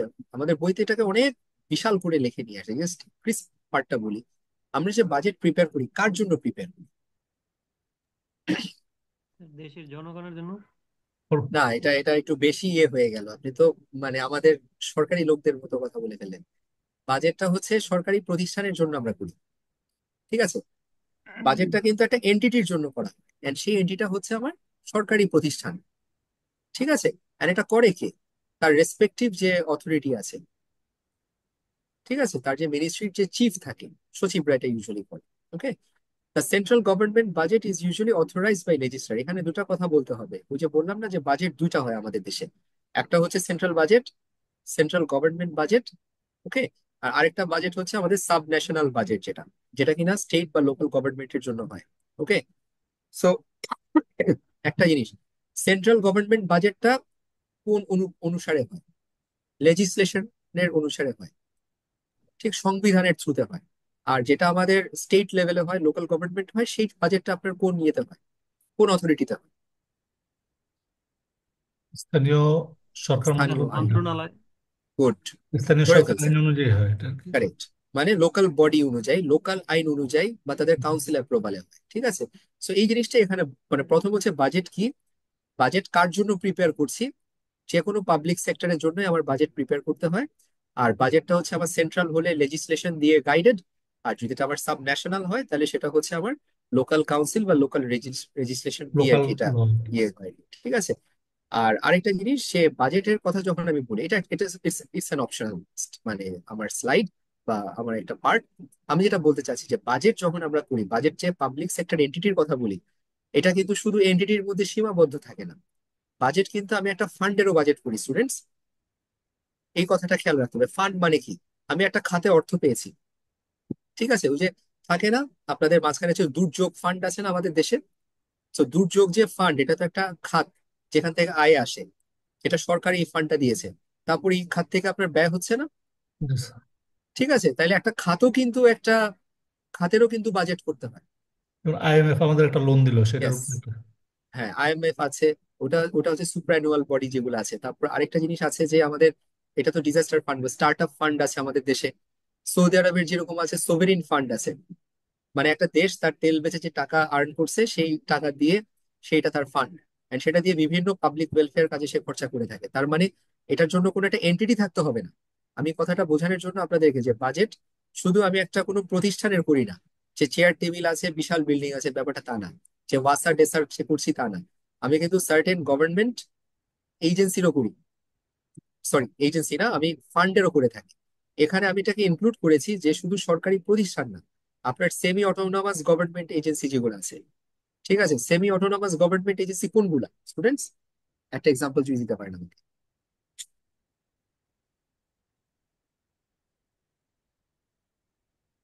ঢাকা ভার্সিটি। হুম, ঠিক আছে। আমাদের Dhaka university welfare based in social security fund. Social security fund আপনার যে বয়স্ক ভাতা দেয়, ঠিক আছে, বা যেটা দেখা যায় বেকার ভাতা যেগুলো দেয়, এইটাও কিন্তু একটা ফান্ড, টাকা সমাজ আসে কল্যাণ সরকার থেকে। ইয়েস। সমাজ কল্যাণ অধিদপ্তর থেকে। হুম। সো আপনাকে শুধু সরকারি প্রতিষ্ঠান না, সরকারি যে বিভিন্ন যে এজেন্সি গুলো আছে, অটোনোমাস এজেন্সি আছে, ফান্ড আছে, আপনি কোনো চেয়ার টেবিল দেখবেন না, কোনো বিল্ডিং দেখবেন না, কিন্তু এটা একটা ফান্ড আসে, এটার ফান্ড ব্যবহার করা হয়। ঠিক আছে, সো এইটাই, এন্ড তাদের বোর্ড অ্যাপ্রুভাল হয়ে আসছে। আমার মেসেজটা কি বুঝতে পারছেন, যে এটাতে আপনার ফান্ডেরও হতে পারে, সিকিউরিটি সোশ্যাল সিকিউরিটি বেনিফিটেরও হতে পারে আমাদের যেমন স্যার বাজেট। গত সরকার ওই যে স্যার সবাইকে ওই যে ঘর দিয়েছে যে ছোট ছোট, হুম, এটা আশ্রয়ণ। কিন্তু একটা, হ্যাঁ, আশ্রয়ণ প্রকল্প, এটা কিন্তু আলাদা একটা ফান্ডের এগেনস্টে। অ্যাবসলিউট, আমি ওটাই বলছি যে ওই ফান্ডেরও বাজেট হবে, জি। এন্ড সেই ফান্ডের বাজেট আপনার বোর্ড অ্যাপ্রুভ হতে হবে। ওকে, এবার হচ্ছে budgeting law. Yes mister Atik. Sir আমার প্রশ্নটা হলো, বাংলাদেশে যে বড় বড় মেগা প্রজেক্ট যেগুলো আছে, যেমন স্যার পদ্মা সেতু হয়ে গেল, যমুনারপুর রেল সেতু, স্যার হুম, হাইওয়ে যে এক্সপ্রেসওয়ে বা এলিভেটেড এক্সপ্রেসওয়ে, তারপরে স্যার এদিকে ধরেন ঢাকা বিশ্ববিদ্যালয়ের যে হচ্ছে বিভিন্ন বাজেট, বা ঢাকা মেডিকেল কলেজ এই ধরনের, বা বুয়েট, এইগুলা যেগুলো আছে স্যার, এইগুলা কি সেন্ট্রাল বাজেটের মধ্যে পড়ে না স্যার লোকাল বাজেটে স্যার? সেন্ট্রাল। আমি বলি সেন্ট্রালে থাকবে এডুকেশন। খেয়াল করেন, এডুকেশনের খাতে বরাদ্দ আপনার রেভিনিউর 4.5%, এটা বলবে। তারপর এটা চলে যাবে কার কাছে? তারপর এটা চলে যাবে আপনার রিজনে চলে যাবে। ঠিক আছে, আজকে যদি রাজশাহীর কথা বলি, আমার রাজশাহীর যে বাজেট হবে, ওই রাজশাহীর বাজেটকে যে মেইন সেন্ট্রাল বাজেট থেকে যে অ্যালোকেশন দিবে, ওটা হবে তার জন্য ইনফ্লো। আর সে যে আপনার তার রুয়েটের জন্য খরচা করবে, রাজশাহীর হসপিটালের জন্য খরচা করবে, ঠিক আছে, তার যে স্ট্রিট লাইটিং এর জন্য খরচা করবে, ওটা হবে তার আপনার সেন্ট্রাল সেন্ট্রাল বাজেট, ওটা তোমার লোকাল বাজেট, মিউনিসিপাল বাজেট। আর ঠিক ওইভাবে আসে জিনিসটা। হ্যাঁ, সেন্ট্রাল জি স্যার, বাজেট বুঝতে হচ্ছে আপনার হেলথ কেয়ার, ব্রডার হেডে থাকে, হেলথ কেয়ার থাকে, এডুকেশন থাকে, সায়েন্স এন্ড টেকনোলজি থাকে, মিলিটারি ডিফেন্স থাকে, এইসব জিনিস থাকে। Ministry wise. Hmm, ministry or, না এখানে আরেকটা জিনিস আছে, একটু পরে পড়বেন। একটা ওকে। হচ্ছে ফাংশন ওয়াইজ হয়, ঠিক আছে, আরেকটা হচ্ছে ডিপার্টমেন্ট ওয়াইজ হয়, আরেকটা হচ্ছে ইকোনমিক ইউনিট ওয়াইজ হয়। সো অনেক ভাবে হতে পারে। Okay? আচ্ছা, সো প্রথমত যেটা বলেছিলাম, যে বাজেটের যে আইন থাকে, এই আইনের মাদার ল হচ্ছে আপনার লেজিসলেশন।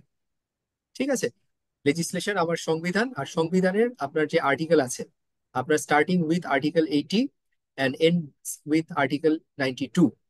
এই আর্টিকেল 80 থেকে 92 হচ্ছে আমার budget formation, formulation, review, monitoring, সব জিনিসগুলো এখানে আছে। কারো ইন্টারেস্ট থাকলে এটা দেখতে পারেন। ঠিক আছে, বাট এক্সামের জন্য অ্যাটলিস্ট আপনাকে জানতে হবে যে, আপনাকে যদি বলা হয় যে কোন কোন আইন দিয়ে গঠিত, বা কোন কোন আইন দিয়ে আপনার বাজেটটাকে মনিটর করা হয়, নাম্বার ওয়ান ইজ লেজিসলেশন। আর নাম্বার টু হচ্ছে আপনার কনস্টিটিউশন, সরি, হ্যাঁ, নাম্বার ওয়ান হচ্ছে legislation.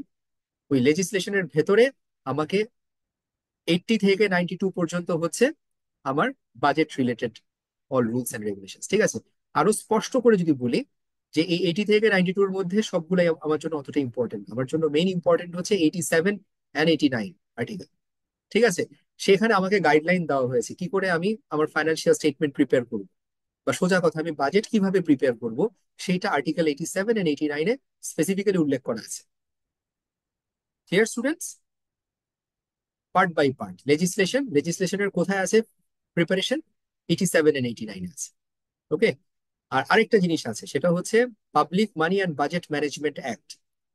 So public money and budget management act, এই আইনটা 2009-এ যেটা এস্টাবলিশ হয়, তার আর্টিকেল 10 আছে। এই আর্টিকেল 10-এ বলা হয়েছে যে ফাইন্যান্স মিনিস্টার বাৎসরিক একবার বাজেট পার্লামেন্টে প্লেস করে পাশ করবে। ঠিক আছে? এই যে আমাদের বাজেটটা যে মানে পার্লামেন্টে যায়, ওখানে এটা নিয়ে যে আপনার আলাপ করা হয়, ঠিক আছে, সেটা কার ভিত্তিতে হয় আজকে থেকে আপনারা জানলেন। সেটা হচ্ছে article 10 of public money and budget management act. This much clear? ঠিক আছে, ইয়ারলি এটা হয় জিনিসটা। আচ্ছা, লাস্টেরটা হচ্ছে যে আমাদের আরো কিছু আইন আছে, আমি জাস্ট জিনিসটা এখানে লিখে দিলাম, বাট এটা আপনাদের নলেজের জন্য, বাট এক্সামের জন্য। বাট এক্সামের জন্য হচ্ছে 87, 89 কনস্টিটিউশন আর আর্টিকেল 10। আচ্ছা, principles of a budgeting system এটা কি? এটা হচ্ছে আসলে আপনাদেরকে একটা খুব মজার জিনিস, এগুলা মুখস্থ রাখতে হবে, জানতে হবে। কেন জানতে হবে বলি? এমসিকিউর জন্য জানতে হবে, আর কিছু না। যে একটা গুড বাজেটের কোয়ালিটি কি, আমি আপনাদেরকে ফার্স্ট ক্লাসে মনে পড়াইছিলাম, আপনাদের মনে আছে কিনা, যে qualitative characteristics of financial statements মনে আছে? একেবারে ফার্স্ট ক্লাস। রেলেভেন্স, ঠিক আছে, সিবিটিইউ, কম্পারেটিভনেস, এই জিনিসগুলা মনে হয় খেয়েও ফেলছেন আপনারা এই জিনিসগুলো। ওকে, বাট এটা এক্সামে আসে এমসিকিউ তে, চ্যাপ্টার 1-এর এই জিনিসগুলো, যে qualitative characteristics and enhancing qualitative characteristics, যে কি কি থাকলে আপনার ফাইন্যান্সিয়াল স্টেটমেন্টকে ভালো হিসাবে আমি কনসিডার করবো। সো সেম ভাবে আমি যখন একটা বাজেট সিস্টেম প্রিপেয়ার করি, তার এই মিনিমাম 10টা কোয়ালিটি থাকতে হবে। এই জিনিসটা অ্যাটলিস্ট মানে মাথায় রাখবেন, কারণ এমসিকিউ তো একটু পরেই দেখাবো আপনাদেরকে যে এই জিনিসটা আসে। সো আপনাকে একটা চারটা দিয়ে এর মধ্যে একটা রং অ্যান্সার দিয়ে বলবে যে which one is the wrong one. So you better know that which one is which. Okay, so প্রথম কোয়ালিটি ক্যারেক্টারিস্টিক হচ্ছে আপনার অ্যাকাউন্টেবিলিটি। যে বাজেট যে প্রিপেয়ার করছেন, এই বাজেটটা it should be made accountable to the preparer and as well as the users of the budget। ঠিক আছে? Annual basis, as you can specifically see, এটা আমার বাৎসরিক বেসিসে হয়। অথরিটেটিভনেস, যেটাকে আপনি কাউকে অ্যাকাউন্টেবল করতে পারবেন। ঠিক আছে, and someone is responsible for implementing the budget। আপনার অ্যাকাউন্টেবিলিটি মানে আর অথরিটিভনেস এর একটা ডিফারেন্স আছে কিন্তু। অ্যাকাউন্টেবল হচ্ছে যে কাকে আপনি রেসপন্সিবল করবেন, আর অথরিটেটিভনেস মানে হচ্ছে কে কোন কাজ এক্সিকিউট করবে, সেই জিনিসগুলো ডিফাইন থাকবে। নাম্বার 4 হচ্ছে ব্যালেন্স। খুব সহজ ভাবেই বলি, বাজেট ব্যালেন্স হতে হবে, তার রেভিনিউ, তার রিসিটস এন্ড পেমেন্টস ব্যালেন্স হতে হবে। ঠিক আছে? ব্যালেন্স না হলে কি হবে স্টুডেন্টস বলেন তো? ব্যালেন্স ব্যালেন্স না হলে কিভাবে স্যার? ব্যালেন্স তো অ্যাকচুয়ালটা বেশি হয়ে যাবে স্যার। হ্যাঁ, তা রেভিনিউ আমাদের আমাদের দেশে তো ম্যাক্সিমাম ডেফিসিট বাজেট হয়, তাহলে Yes, তাহলে কিভাবে আমাদের ব্যালেন্স হবে স্যার? ওটাই রেভিনিউ বলছি, ওটাই বলছি আপনাদেরকে, আসছে সেই জিনিসটা। এটা একটু পরের স্লাইডে চলে গেছে। যে বাজেট যখন আমি করি, ঠিক আছে, বাজেটকে আমাকে ব্যালেন্স করে দিতে হয়। আজকে যখন আমি বাজেট করে যদি বলি আমি খরচা করবো 100 টাকা, কিন্তু আমার আয় হচ্ছে 20 টাকা, তাহলে বাকি, সরি, আয় হচ্ছে 80 টাকা, 20 টাকা কোথেকে আনবো? লোন, ব্যালেন্স থেকে। লোন বা এই লোন কিছু করে আনবো। আদার সোর্সের কিছু। হ্যাঁ, এনি আদার সোর্স, লোন করে নিয়ে আসবো, গ্র্যান্ট থেকে নিয়ে আসবো। সোজা কথা হচ্ছে বাজেট যখন প্রিপেয়ার করি, আমার বাজেটটা ব্যালেন্স হতো। Unlike your financial statements actual ট্রানজাকশনের বেসিসে করেন। সো ওই জন্য একটা ফাইন্যান্সিয়াল স্টেটমেন্ট কিন্তু আপনার অটোমেটিক্যালি ব্যালেন্স হবেই হবে। কিন্তু বাজেট তো একটা প্ল্যান। সো প্ল্যানে যখন আপনি দেখবেন যে আপনার খরচা 100 টাকা করতেই হবে, কিন্তু আপনার আয়ের হিসাব তো মিলতেছে না, আপনার আয় ট্যাক্সের থেকে আসতেছে 80 টাকা, তাহলে 20 টাকা আসবে কোথেকে? এই 20 টাকাই হচ্ছে আমার ডেফিসিট মিটিগেশন, বা আমি তাকে ব্যালেন্স করে যেতে হবে। সোজা কথা হচ্ছে বাজেটকে আপনার ব্যালেন্স করে যেতে হবে, মাস্ট। মিলাই দিতে হবে। রাইট, ঠিক আছে, এন্ড সেটা অর্থবহ হইতে হবে। এটা একটা ইম্পর্টেন্ট ফ্যাক্ট, যে দেখা গেল এমন কিছু যদি মিলালাম, পরে দেখা গেল ওটা প্র্যাকটিক্যালি হলোই না, বা ওটা সম্ভবই না। ঠিক আছে? আর নাম্বার 5 পয়েন্ট হচ্ছে কমন পুলিং অফ রেভিনিউজ। এই কমন পুলিং অফ রেভিনিউজ হচ্ছে আমার রাজস্ব খাত। ওই যে যেটা বললাম, যে ট্যাক্স, ভ্যাট, আবগারি শুল্ক, যা কিছু আছে। আচ্ছা, এক সেকেন্ড আমাকে একটু যদি সময় দিন।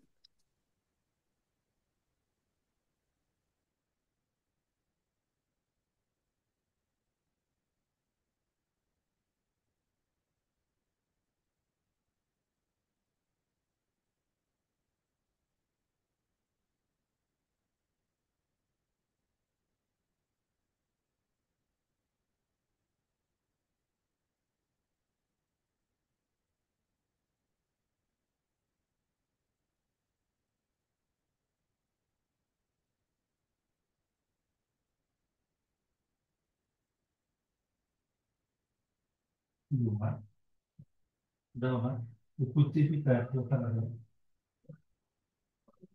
না এত বড় দেখো না এত বড় দেখো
স্টুডেন্টস আপনারা আছেন?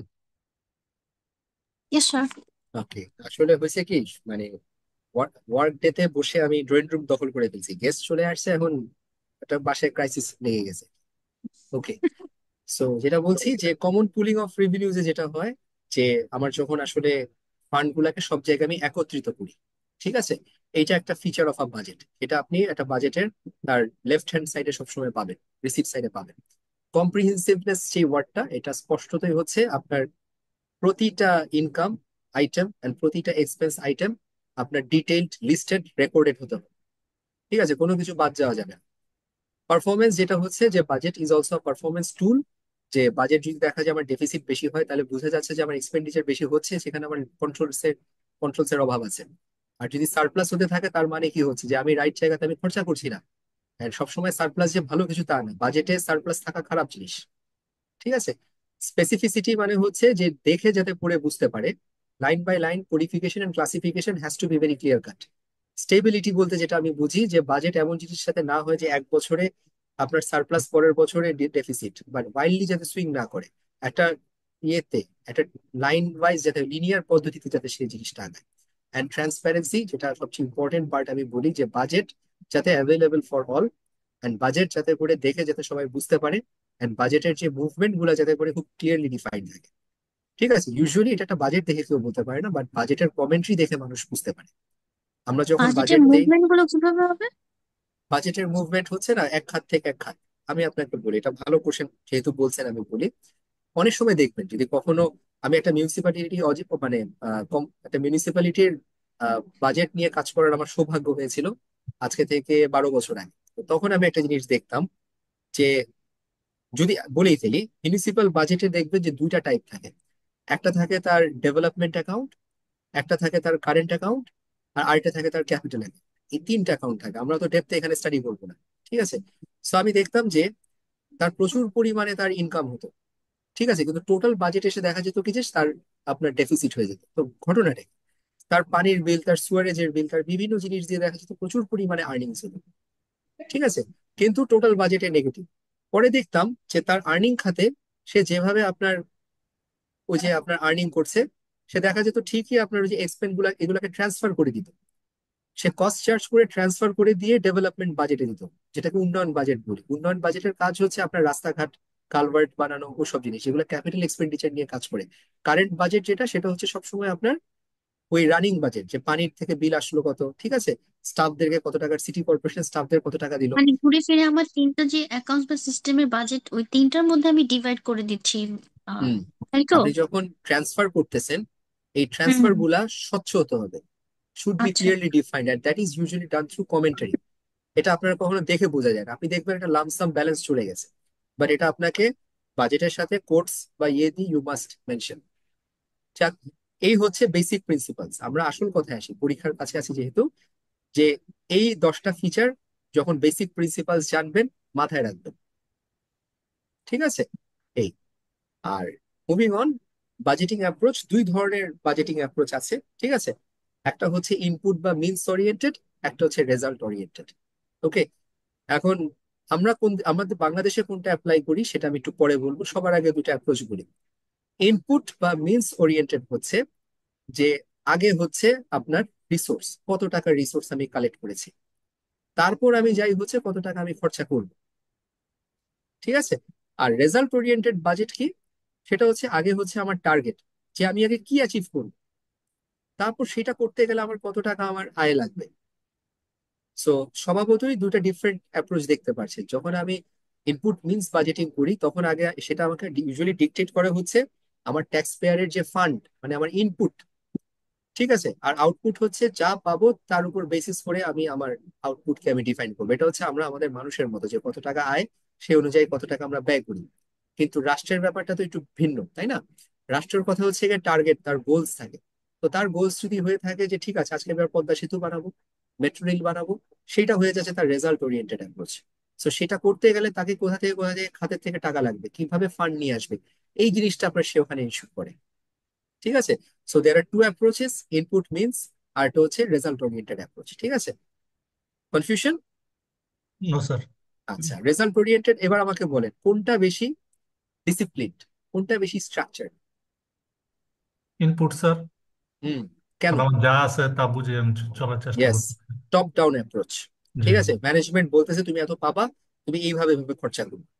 ঠিক ও, আছে, বাট এটার একটা প্রবলেম আছে। ইনপুট মিনস হচ্ছে কি, এটা ইউজুয়ালি বাস্তবিক অর্থে আপনি যে গোলটাকে টার্গেট করছেন সেই রাস্তায় আপনি যেতে পারবেন না। ঠিক আছে, বা আপনাকে ওই গোলস এর জন্য সে রেডি না। ঠিক আছে? এবার রেজাল্ট ওরিয়েন্টেড অ্যাপ্রোচের আমি বেনিফিট তো আপনারা অবশ্যই বুঝতে পারছেন, যে I can target my goal and I can work accordingly. ঠিক আছে, বাট এটার একটা উইকনেস আছে। সেই উইকনেসটা কি? উইকনেস হইতেছে আমি যেভাবে স্যার যে গোলটা সেট করলাম এর জন্য আমার ফান্ড নাও আসতে পারে, এটা বড় উইকনেস। না, সেটা না, সেটা হচ্ছে গিয়ে মেইন জিনিসটা হচ্ছে এটার জন্য একটা স্ট্রাকচারাল প্ল্যাটফর্ম থাকতে হবে আপনার। ঠিক আছে? এই রেজাল্ট ওরিয়েন্টেড অ্যাপ্রোচ কিন্তু সব দেশ করতে পারে না। যেই দেশে আপনার গোলস ডিফাইন্ড থাকে, গোলস 2 দিন পর পর চেঞ্জ হয় না, সেই গোলসটাকে পার্সু করার জন্য যখন প্রপার একটা অ্যাপ্রোচ আপনার ডিফাইন্ড থাকে, ঠিক আছে, তারপর যেই যেই খাতগুলা থাকে সেটা যখন ডিফাইন্ড হয়, then and there only result oriented approach is effective. আমাদের দেশে তো স্যার রেজাল্ট ওরিয়েন্টেড, কিন্তু আমরা আমাদের রেজাল্ট ওরিয়েন্টেড, আমরা রেজাল্ট ওরিয়েন্টেড, কিন্তু আমাদের রেজাল্ট ওরিয়েন্টেড বাট আমাদের রেজাল্ট, এই রেজাল্ট হচ্ছে নাই, অবস্থা। সেটাই বলতেছে, আমাদের তো রেজাল্ট Okay? হয়েছে কিন্তু আমরা তো রেজাল্ট ওরিয়েন্টেড। তো এই দুটো অ্যাপ্রোচ গেল। ওকে, এটা কিছু বলার নেই, এটা আপনাদেরকে একটা রিকোয়েস্ট করব, যে যেভাবে দেখতেছেন এটা এমসিকিউ তে আসবে এই জিনিস। ঠিক আছে? কিভাবে আসে এমসিকিউ সেটা আমি আপনাদেরকে বলবো। যেমন প্রথম কথা হচ্ছে আমরা যে বাজেট প্রিপারেশন, মানে এটাকে আপনাকে হচ্ছে বাজেট প্রিপারেশনের স্টেপস। বাজেট প্রিপারেশনের স্টেপস কয়টা? একটা হচ্ছে স্ট্র্যাটেজি সেটিং, তারপর হচ্ছে গাইডলাইন সাবমিশন, নাম্বার 3 হচ্ছে review negotiation reconciliation, and number 4 হচ্ছে অ্যাপ্রুভাল। আমি বইটা যখন পড়েছি আমি এটা নিয়ে, আমার কাছেই খারাপ লাগছে জিনিসটা। বইতে প্রথমে তিনটার কথা বলা আছে, যে তিনটা স্টেপস। ঠিক আছে, কিন্তু অ্যাপ্রুভাল যখন, নেই। ইয়েস, অ্যাপ্রুভালটা কোথায়? অ্যাপ্রুভাল তো শেষে, এই যে দেখাচ্ছি আপনাকে, এটা আছে বইতে, যে গ্রাফটা যে টেবিলটা দেওয়া আছে আপনাদেরকে, that is the most appropriate thing. আমরা যখন পাবলিক ফাইন্যান্সিয়াল ম্যানেজমেন্ট ইউনিভার্সিটিতে পড়ছি তখন this was the table we were টট।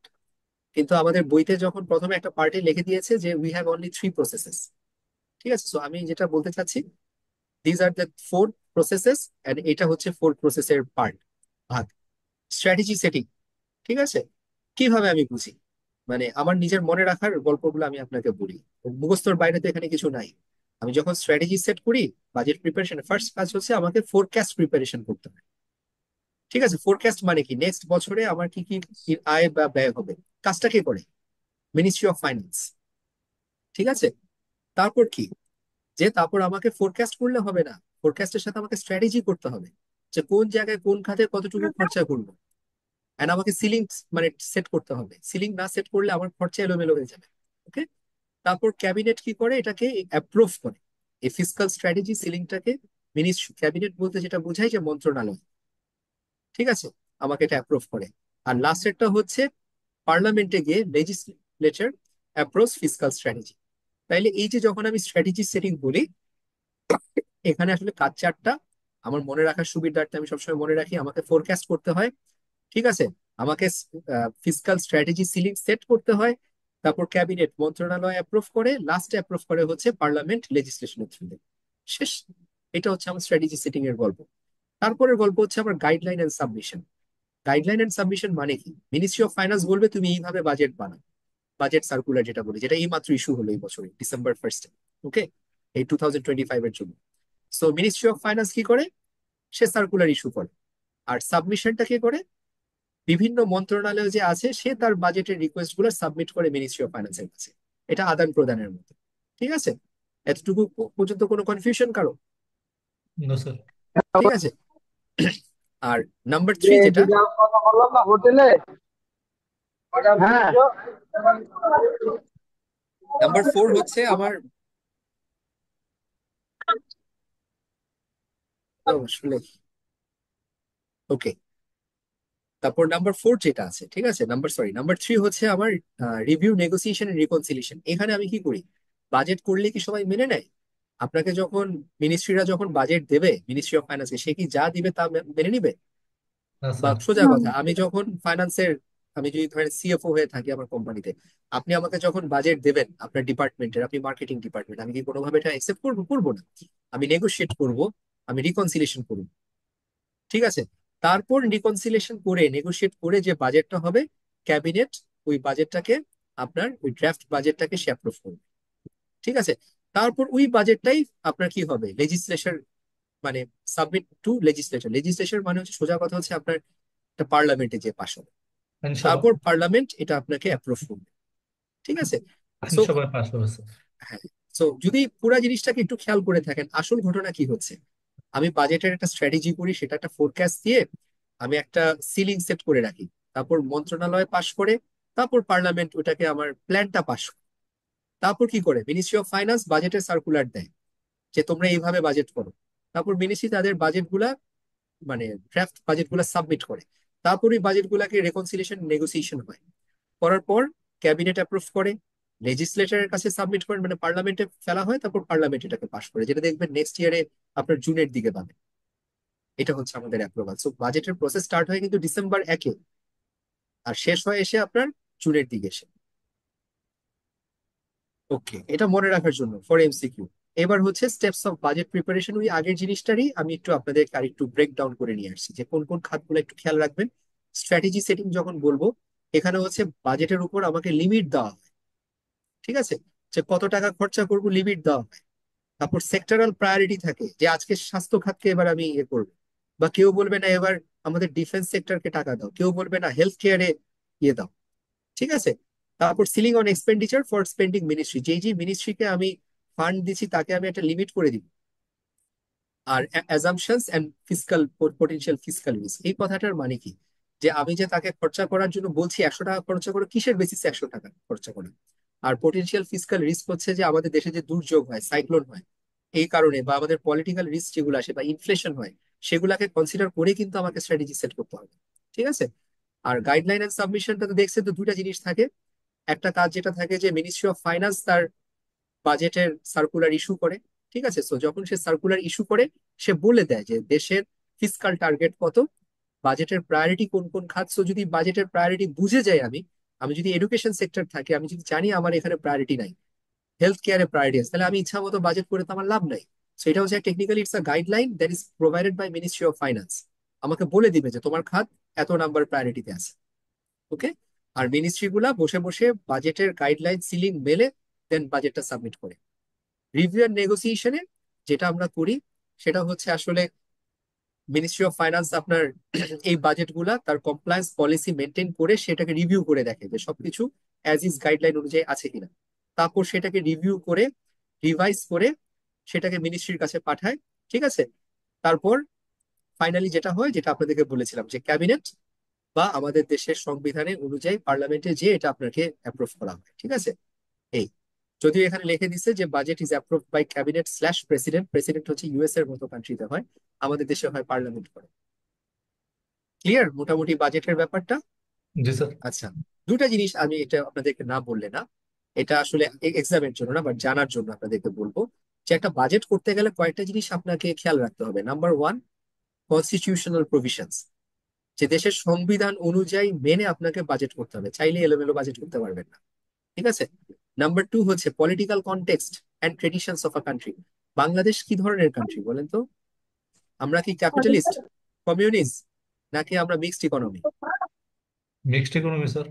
ঠিক আছে, রাইট। আমরা পুরাপুরি মানে ক্যাপিটাল ইয়েও না, আমরা আবার একেবারে কমিউনিস্ট। আমরা হচ্ছে অনেকটাকে আমরা বলি যে ওয়েলফেয়ার সোসাইটি বলি নিজেদেরকে। ঠিক আছে। সো একটা ওয়েলফেয়ার সোসাইটিতে সবসময় দেখবেন যে হেলথ কেয়ারে, এডুকেশনে এই খাতগুলা হচ্ছে গিয়ে ফ্রি। সো আমাকে ওই জিনিস মেনে আমি যখন বাজেট করব আমার এই particular education, health care, roads and হাইওয়েজে আমাকে কিন্তু একটা বাজেট রাখতে হবে। ঠিক আছে। অ্যান্ড পলিটিক্যাল কনটেক্সট অনেক ইম্পর্টেন্ট। যেই দেশে যখন বেকার সংখ্যা বেড়ে যায় তখন আপনার ফোকাস হবে গিয়ে জব ক্রিয়েশন। সো আপনি যখন বাজেট করবেন আপনাকে খেয়াল রাখতে হবে আপনার পলিটিক্যাল কনটেক্সট কি। যেমন এখন হচ্ছে প্রবলেম হচ্ছে আমাদের ইনফ্লেশন, মূল্যস্ফীতি অনেক হাই। সো এই সময় আমরা যখন বাজেট করছি আমাকে খেয়াল রাখতে হবে যে এমন বাজেট যাতে করে যাতে গরিব লোকদের জন্য যাতে ইজি হয় ব্যাপারটা। সো সেটার জন্য যেমন টিসিবি কে প্রচুর পরিমাণে ফান্ড দেওয়া হচ্ছে, যে কম দামে যাতে করে তারা মানুষের কাছে প্রোডাক্ট সেল করতে পারে। ঠিক আছে। সো বাজেটটা অনেক জিনিস সংবিধান আর দেশের পলিটিক্যাল সিনারিও আর দেশের যে ট্রেডিশন সে অনুযায়ী থাকে। আর সর্বশেষ কথা যেটা হচ্ছে অ্যাভেলেবেল রিসোর্স। যেমন সৌদি আরব যখন বাজেট করবে আর আমি যখন বাজেট করবো, দুজনের বাজেট কখনো এক হবে না। সো আমার রিসোর্সটা মেনে নিতে হবে। ঠিক আছে। আমার রিসোর্স হচ্ছে ট্যাক্স, আর ট্যাক্স চাইলে আমি অহরহ ট্যাক্স পাবো না। আমার এক্সিস্টিং যে পিপল, যারা আর্নিং পিপল, তাদের থেকে যতটুকু ট্যাক্স নিতে পারি চাইলে আমি ট্যাক্স রেটও বাড়াই দিতে পারবো না। ঠিক আছে, কারণ গরিব দেশ এটা। সো এই কনসিডার করে আমাকে বাজেট বানাতে হবে। আর বাংলাদেশের বাজেটের প্র্যাকটিসটা বলি, সেটা হচ্ছে একটা কথা বলি যে বাজেটটা বানায় কে, which department is responsible? Ministry of finance. Right, sir ministry of finance finance. Ministry. Right. So ministry of finance is responsible, MCQ তে আসবে এইসব জিনিস। ঠিক আছে। আর ফাইন্যান্স মিনিস্ট্রি প্রিপেয়ার করার মেইন রেসপন্সিবল, কিন্তু আরো তিনটা ইয়ে আছে যারা এটার জন্য কাজ করে যায়।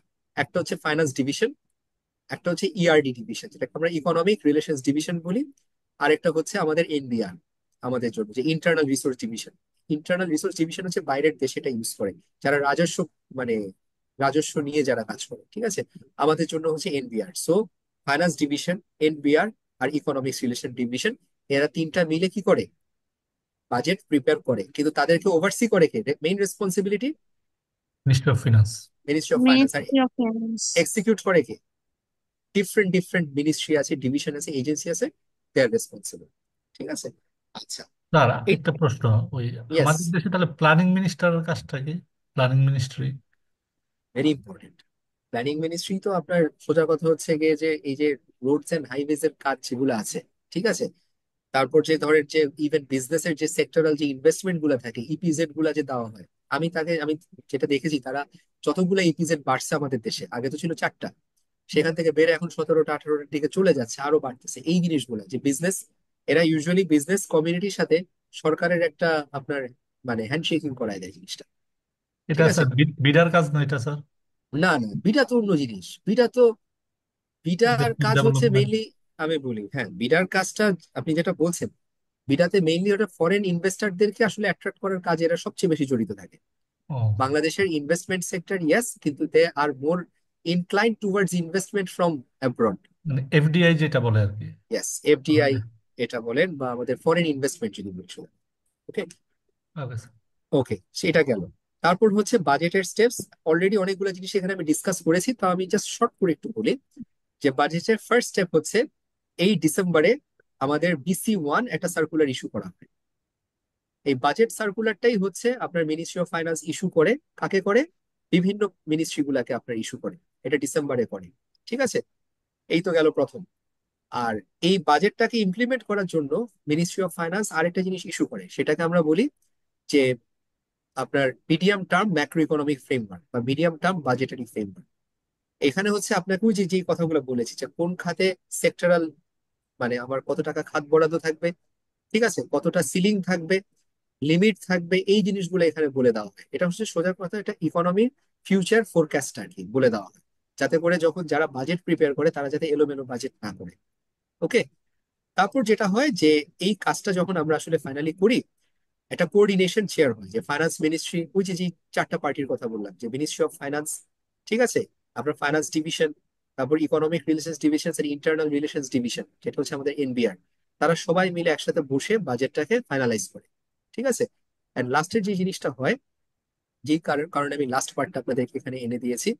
সো বাজেট প্রিপেয়ার হয় অ্যাজ পার BC1। ঠিক আছে। বাজেটটা রিভিউ হয়, আমাদের কার দ্বারা রিভিউ হয়? ঠিক আছে, ফাইন্যান্স ডিভিশন রিভিউ করে, প্ল্যানিং কমিশন রিভিউ করে, অ্যান্ড রেসপেক্টিভ মিনিস্ট্রিও রিভিউ করে, করে আমাদের সিলিং গুলাকে ফাইনালাইজ করে দেয়। সিলিং মানে হচ্ছে এক্সপেন্ডিচারের যে খাত। ঠিক আছে। অ্যান্ড এই যে বাজেটটা যে আপনার ফাইনাল হলো, সেটা কিভাবে বুঝবেন? আপনাকে বাজেট সার্কুলার 2 ইস্যু করা। ঠিক আছে। এই budget circular 2 circular issue, two yes Nishi, circular two BC2 না 1 হবে? BC2। শুনেন, হ্যাঁ। BC1 হচ্ছে আপনি যখন, এটা অনেকটা ইয়ের মতো, যে আপনি ইনভাইটেশন দিচ্ছেন যে আপনাকে বাজেট প্লেস করার জন্য। আর BC2 হচ্ছে আপনি যেটা ইনভাইট করছেন, এখন সবাই মিলে কমিউনিকেট করে কনফার্ম হয়ে ফাইনাল। গেছে, হ্যাঁ, কার সিলিং কত, কার অ্যামাউন্ট কত, মিনিস্ট্রি কে কতটুকু অ্যালোকেটেড, এটার ফাইনাল পেপারটা কি। ওকে। আচ্ছা, এইটা একটা লার্নিং এর জিনিস, এটা আপনারা পড়ে নিতে পারেন। এটা হচ্ছে আমাদের দেশের যে ডেভেলপমেন্ট গুলো হচ্ছে, আমাদের 1990 থেকে এই বাজেট পাবলিক ফাইন্যান্সিয়াল ম্যানেজমেন্ট আমরা অ্যাডপ্ট করেছি।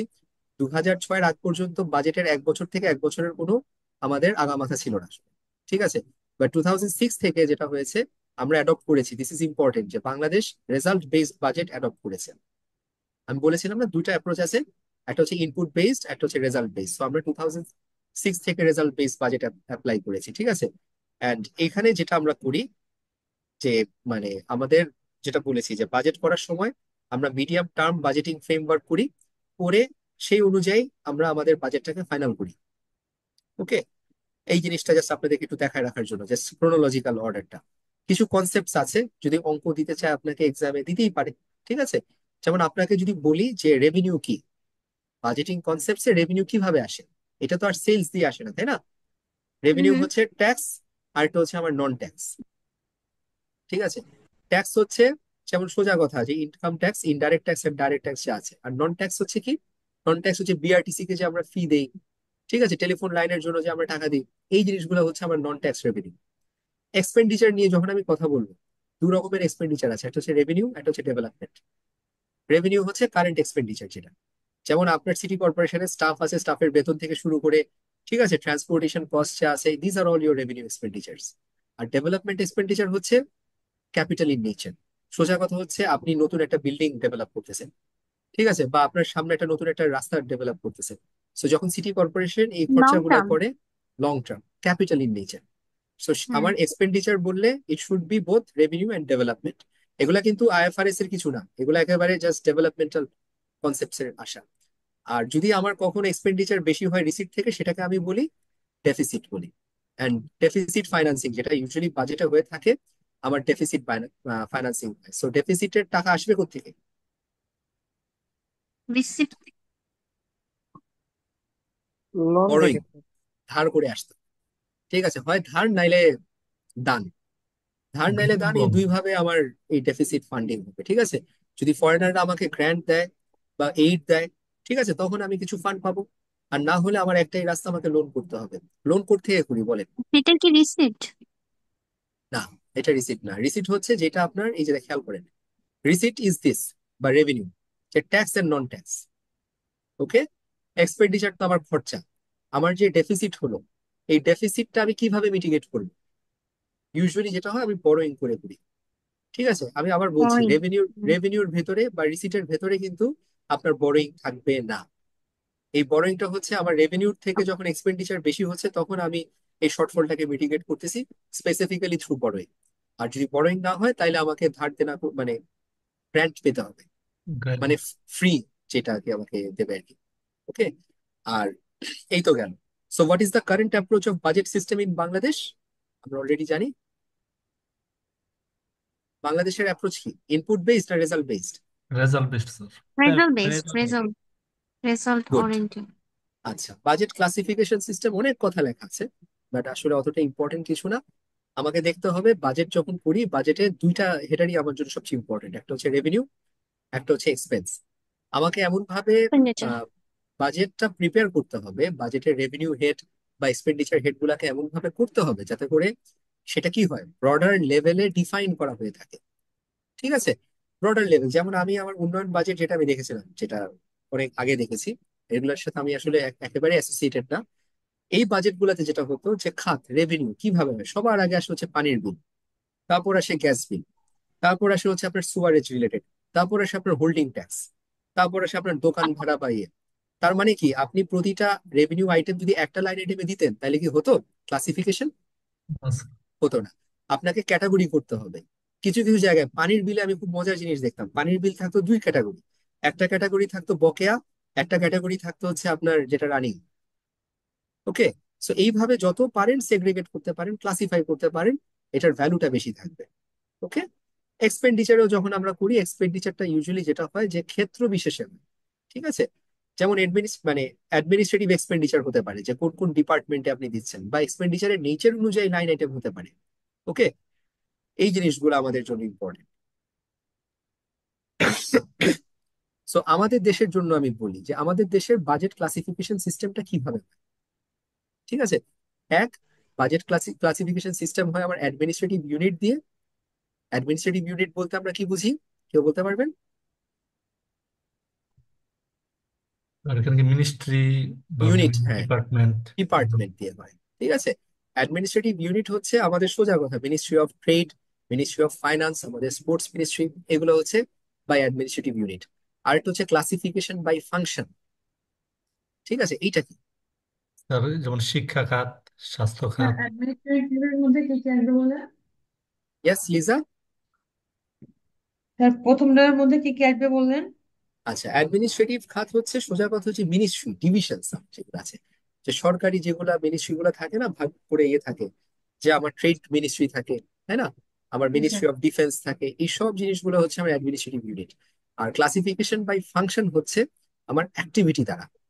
ঠিক আছে, যেটা হচ্ছে আমার হেলথ কেয়ার, যেটা হচ্ছে গিয়ে একটু আগে যেটা মেহরাব যেটা বললো যে এটা হচ্ছে আমার এডুকেশন, এই জিনিসগুলো। স্বাস্থ্য। আর হ্যাঁ, ক্লাসিফিকেশন বাই ইকোনমিক ফিচার, এটা একটু ইন্টারেস্টিং জিনিস। এটা নিয়ে আমি নিজে মানে প্রথমে এটা খেয়াল করিনি, পরে এটা নিয়ে আমি একজনের কাছে জিজ্ঞেস করেছিলাম পাবলিক ফাইন্যান্সে, কারণ আমার বইতে তো খালি ইকোনমিক ফিচার দিয়ে সারা হয়ে গেছে, আর কিছু নাই। ঠিক আছে, ইকোনমিক ফিচার হচ্ছে আমি যদি আমাদের দেশের যদি চিত্র বলে থাকি, ঠিক আছে, বাংলাদেশের কন্টেক্সটে যেটা বললাম যে আমরা একটা ওয়েলফেয়ার ইকোনমি। ঠিক আছে, সো আমাদের ফিচারটা হচ্ছে ওয়েলফেয়ার। সো ওয়েলফেয়ার ফিচার অনুযায়ী যদি আমি আমার কোনো বাজেটিং সিস্টেম যদি মেনটেন করে থাকি, এটা আমাদের দেশে ইউজুয়ালি হয় না। বাট এখানে আমাদের বইতে বলা আছে যে বাংলাদেশে এই চার ক্যাটাগরিতে হয়। আসলে এটা বই থেকে যেখান থেকে তুলে নিয়ে আসে জাস্ট কপি পেস্ট করে দিচ্ছে কিনা। সো আমাদেরকেও জানতে হবে যে চার ক্যাটাগরিতে আমার বাজেটের ক্লাসিফিকেশন হয়। লাস্টেরটা হচ্ছে আমার প্রোগ্রাম। প্রোগ্রাম মানে হচ্ছে ওই যে যেটা বললাম যে Padma bridge, metro, metro rail, দুর্নীতি, তারপর যদি বলি দুর্যোগের জন্য যেটা আমার যে প্রোগ্রামটা থাকে, এগুলো হচ্ছে আমার ক্লাসিফিকেশন বাই প্রোগ্রাম। তাইলে একটা হচ্ছে যে অ্যাকচুয়াল ডিপার্টমেন্টস বা ডিভিশনস, ফাংশন হচ্ছে গিয়ে আমার যে ক্ষেত্র, আর ইকোনমিক ফিচার হচ্ছে যেই দেশের বা যেই নেচার বা যেই ইকোনমির যে পার্টিকুলার ফিচার আছে সেই অনুযায়ী যে বাজেটটা করা হয়। ঠিক আছে, যেমন ওয়েলফেয়ার ইকোনমিতে কি হয়, আপনার আয়ের চেয়ে ব্যয় প্রচুর বেশি হয়, বিভিন্ন রকম এইসব পাবলিক সেক্টরে হেলথ কেয়ার এডুকেশনে দেখবেন ফান্ডিং যায় প্রচুর। আর ক্লাসিফিকেশন বাই প্রোগ্রাম হচ্ছে যে একটা প্রজেক্ট, ঠিক আছে, বা ইনিশিয়েটিভ দ্বারা যেটা বাজেটটা আমাদের হয়ে থাকে। ওকে, আর দুইটা জিনিস আছে আমাদের interactive question, why is budget classification important, কারণ ক্লাসিফিকেশন হলে আপনি স্পেসিফাই করতে পারেন cost, income, expense line item দিয়ে। আর how does budget classification is link to accounting, আপনি ক্লাসিফিকেশনের উপর বেস করেই কিন্তু অ্যাকাউন্টিং এর মধ্যে বুকিং করবেন, রিভিউ করবেন, মনিটরিং করবেন, দ্যাটস ওয়াই ওখানে লেখা আছে। আচ্ছা, এই একটা জিনিস আপনারা কমন মিস্টেক করবেন, যেটা আমিও স্টাডি করতে গিয়ে এটা আমি টের পেয়েছি, আমারও ইয়ে আছে যে ফিসকাল রিপোর্টিং এর ইন্টারন্যাশনাল স্ট্যান্ডার্ডস কি স্টুডেন্টস, কেউ এসে ইপসাস বলেন না এখানে। বাট আপনাদেরকে একটা এক্সামে কোশ্চেন আসবে যেখানে IPSAS is an option, fiscal and reporting. That is fiscal. Yes, না ওটা হচ্ছে পাবলিক স্ট্যান্ডার্ড অডিটিং, আর ফিসকাল রিপোর্টিং হচ্ছে আমি যে বাজেট, খেয়াল করে, আমি যে বাজেট প্রিপেয়ার করি, ফর্মুলেট করি, ঠিক আছে, সেইটার যে গাইডলাইন আছে, ঠিক আছে, এই guideline is coming from government finance statistics manual, GFSM 2001, and এটা প্রিপেয়ার করেছে IMF। ওকে, এন্ড এখানে দুটা জিনিস আমাকে খেয়াল রাখতে হবে, যে জিএফএসএম 2001 এর আমার ইকোনমিক ক্লাসিফিকেশন আছে, যে রেভিনিউ কি, এক্সপেন্স কি, গভর্নমেন্ট ফাইন্যান্সিয়াল ট্রানজেকশন গুলা কি। আর আরেকটা জিনিস আছে, সেটা হচ্ছে classification of functions of government, যে গভর্নমেন্টের ইন্ডিভিজুয়াল ফাংশন গুলা কিভাবে আমি তাকে ভাগ করব, ঠিক আছে, কিভাবে তাকে রেকর্ড করব বা রিপোর্ট করব। তাহলে আমি আবার বলছি যে এক্সামে যদি কেউ দেখেন যে ফিসকাল রিপোর্টিং এর ইন্টারন্যাশনাল স্ট্যান্ডার্ড কি, ইফসাস যদি থাকে, আইএফআরএস যদি থাকে, that is not your answer students. Answer would be one of this two. ঠিক আছে, GFSM. GFSM two thousand GFSM. One হ্যাঁ, হুম হুম। জিএফএসএম 2001 অর সিওএফওজি, শেষ। এটা আর এর কি এর করে থাকবে? আইএমএস থাকবে, মানে থাকতে আইএমএফ, পারে। নো, আইএমএফ তো এটাকে ইস্যু করছে, কিন্তু ও, স্ট্যান্ডার্ড ইস্যু তো এই করে। যেটা, ঠিক আছে। আর বাজেট এক্সিকিউশন, বাজেট এক্সিকিউশনের দায়ভার দায়িত্ব কার? আচ্ছা, সরি, এখানে সিও এফ মিনিস্ট্রি ও অফ জি। ফিনান্স। আবার বলি, সিওএফওজি হচ্ছে ক্লাসিফিকেশন অফ ফাংশনস হ্যাঁ অফ হ্যাঁ, মানে আমি, গভর্নমেন্ট। হ্যাঁ জানি এটা। আর হচ্ছে জিএফএসএম, এই দুটো যদি কারেক্ট, থাকে 2021, তাহলে মানে দুটো তো থাকবে না, বাট দুটোর মধ্যে যে কোনো একটা থাকবে। একটা থাকবে, একটা ওকে থাকবে। ওকে ওকে। আছেও আপনাদের এই এমসিকিউ তেই আছে এক্স্যাক্টলি জিনিস। আর বাজেট এক্সিকিউশন করে হচ্ছে আপনার তার respective line ministry, division and spending institution যে আছে। ওকে, এটাই। লাস্ট পার্টে চলে আসছি, যে অ্যাকাউন্টিং এন্ড রিপোর্টিং স্ট্যান্ডার্ডস। ঠিক আছে, একটু আগে কি ছিল? ফিসকাল রিপোর্টিং স্ট্যান্ডার্ড, কিন্তু এখন আমরা আলাপ করবো accounting and reporting standard. So বাজেটে চলেই যাই অন পয়েন্টে। সো আমরা যখন পাবলিক সেক্টর, এবার আমরা কিন্তু পাবলিক মানে পাবলিক সেক্টর ম্যানেজমেন্ট নিয়ে কথা বলবো না, পাবলিক ফাইন্যান্সিয়াল ম্যানেজমেন্ট নিয়ে কথা, এবার হচ্ছে পাবলিক সেক্টর অ্যাকাউন্টিং অ্যাকাউন্টিং। নিয়ে আলাপ করবো। ওকে, সো আমরা যখন কাজ করি একটা জিনিস খেয়াল রাখতে হবে, তিনটা জিনিস মনে রাখবেন: বাজেটিং, অ্যাকাউন্টিং, তারপর হয় অডিটিং। ঠিক আছে, সো কোনটা আগে? বাজেটিং। অ্যাকাউন্টিং হচ্ছে মাঝে পড়ছে, আর অডিটিং হচ্ছে সবার শেষে পড়ছে। দিস দিস এই লিনিয়ার ইকুয়েশনটা সবসময় মাথায় রাখবেন, এগুলো এমসিকিউ তে আসার জিনিস। ঠিক আছে, তারপর আমাকে যেটা দেখতে হয় সেটা হচ্ছে যে আমরা ফাইন্যান্সিয়াল অ্যাকাউন্টিং বা এই পাবলিক সেক্টর অ্যাকাউন্টিং আমাদের মেইন টার্গেটটা কি, যে প্রতিটা ট্রানজেকশন যে হচ্ছে এই ট্রানজেকশন গুলোকে আমরা রেকর্ড করবো। এবার স্টুডেন্টস একটা জিনিস, সূক্ষ্ম জিনিস খেয়াল করেন, এতক্ষণ পড়ে আসছি বাজেট, বাজেট ছিল কি? Plan, estimate.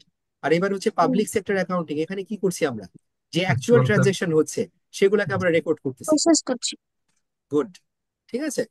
আর আরেকটা জিনিস হচ্ছে যে এই অ্যাকাউন্টিং গুলা যে করবো আমি, মনে রাখেন এভাবে এই জিনিসটা মাথায় রাখতে হবে, যে এখন যে আমি ট্রানজেকশন গুলো রেকর্ড করবো, সেই রেকর্ড গুলা কোন অ্যাকাউন্টিং স্ট্যান্ডার্ডস অনুযায়ী করি? Public sector accounting. Government finance না?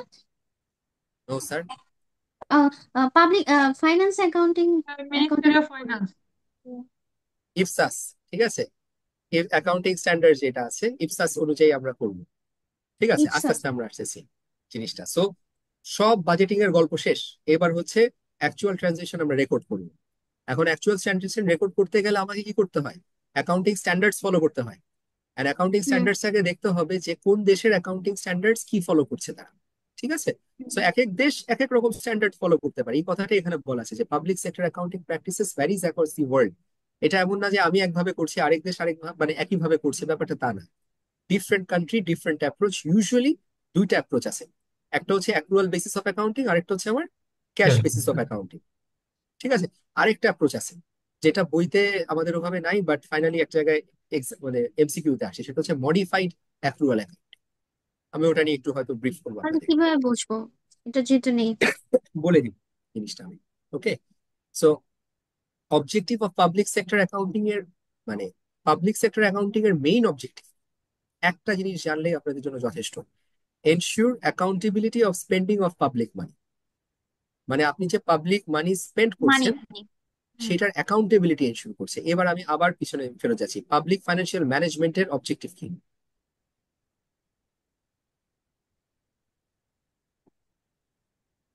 সব খেয়ে ফেলছেন অ্যাকাউন্টিং এ, আপনারা। অ্যাকাউন্টিং এ হচ্ছে প্রসেস করা না?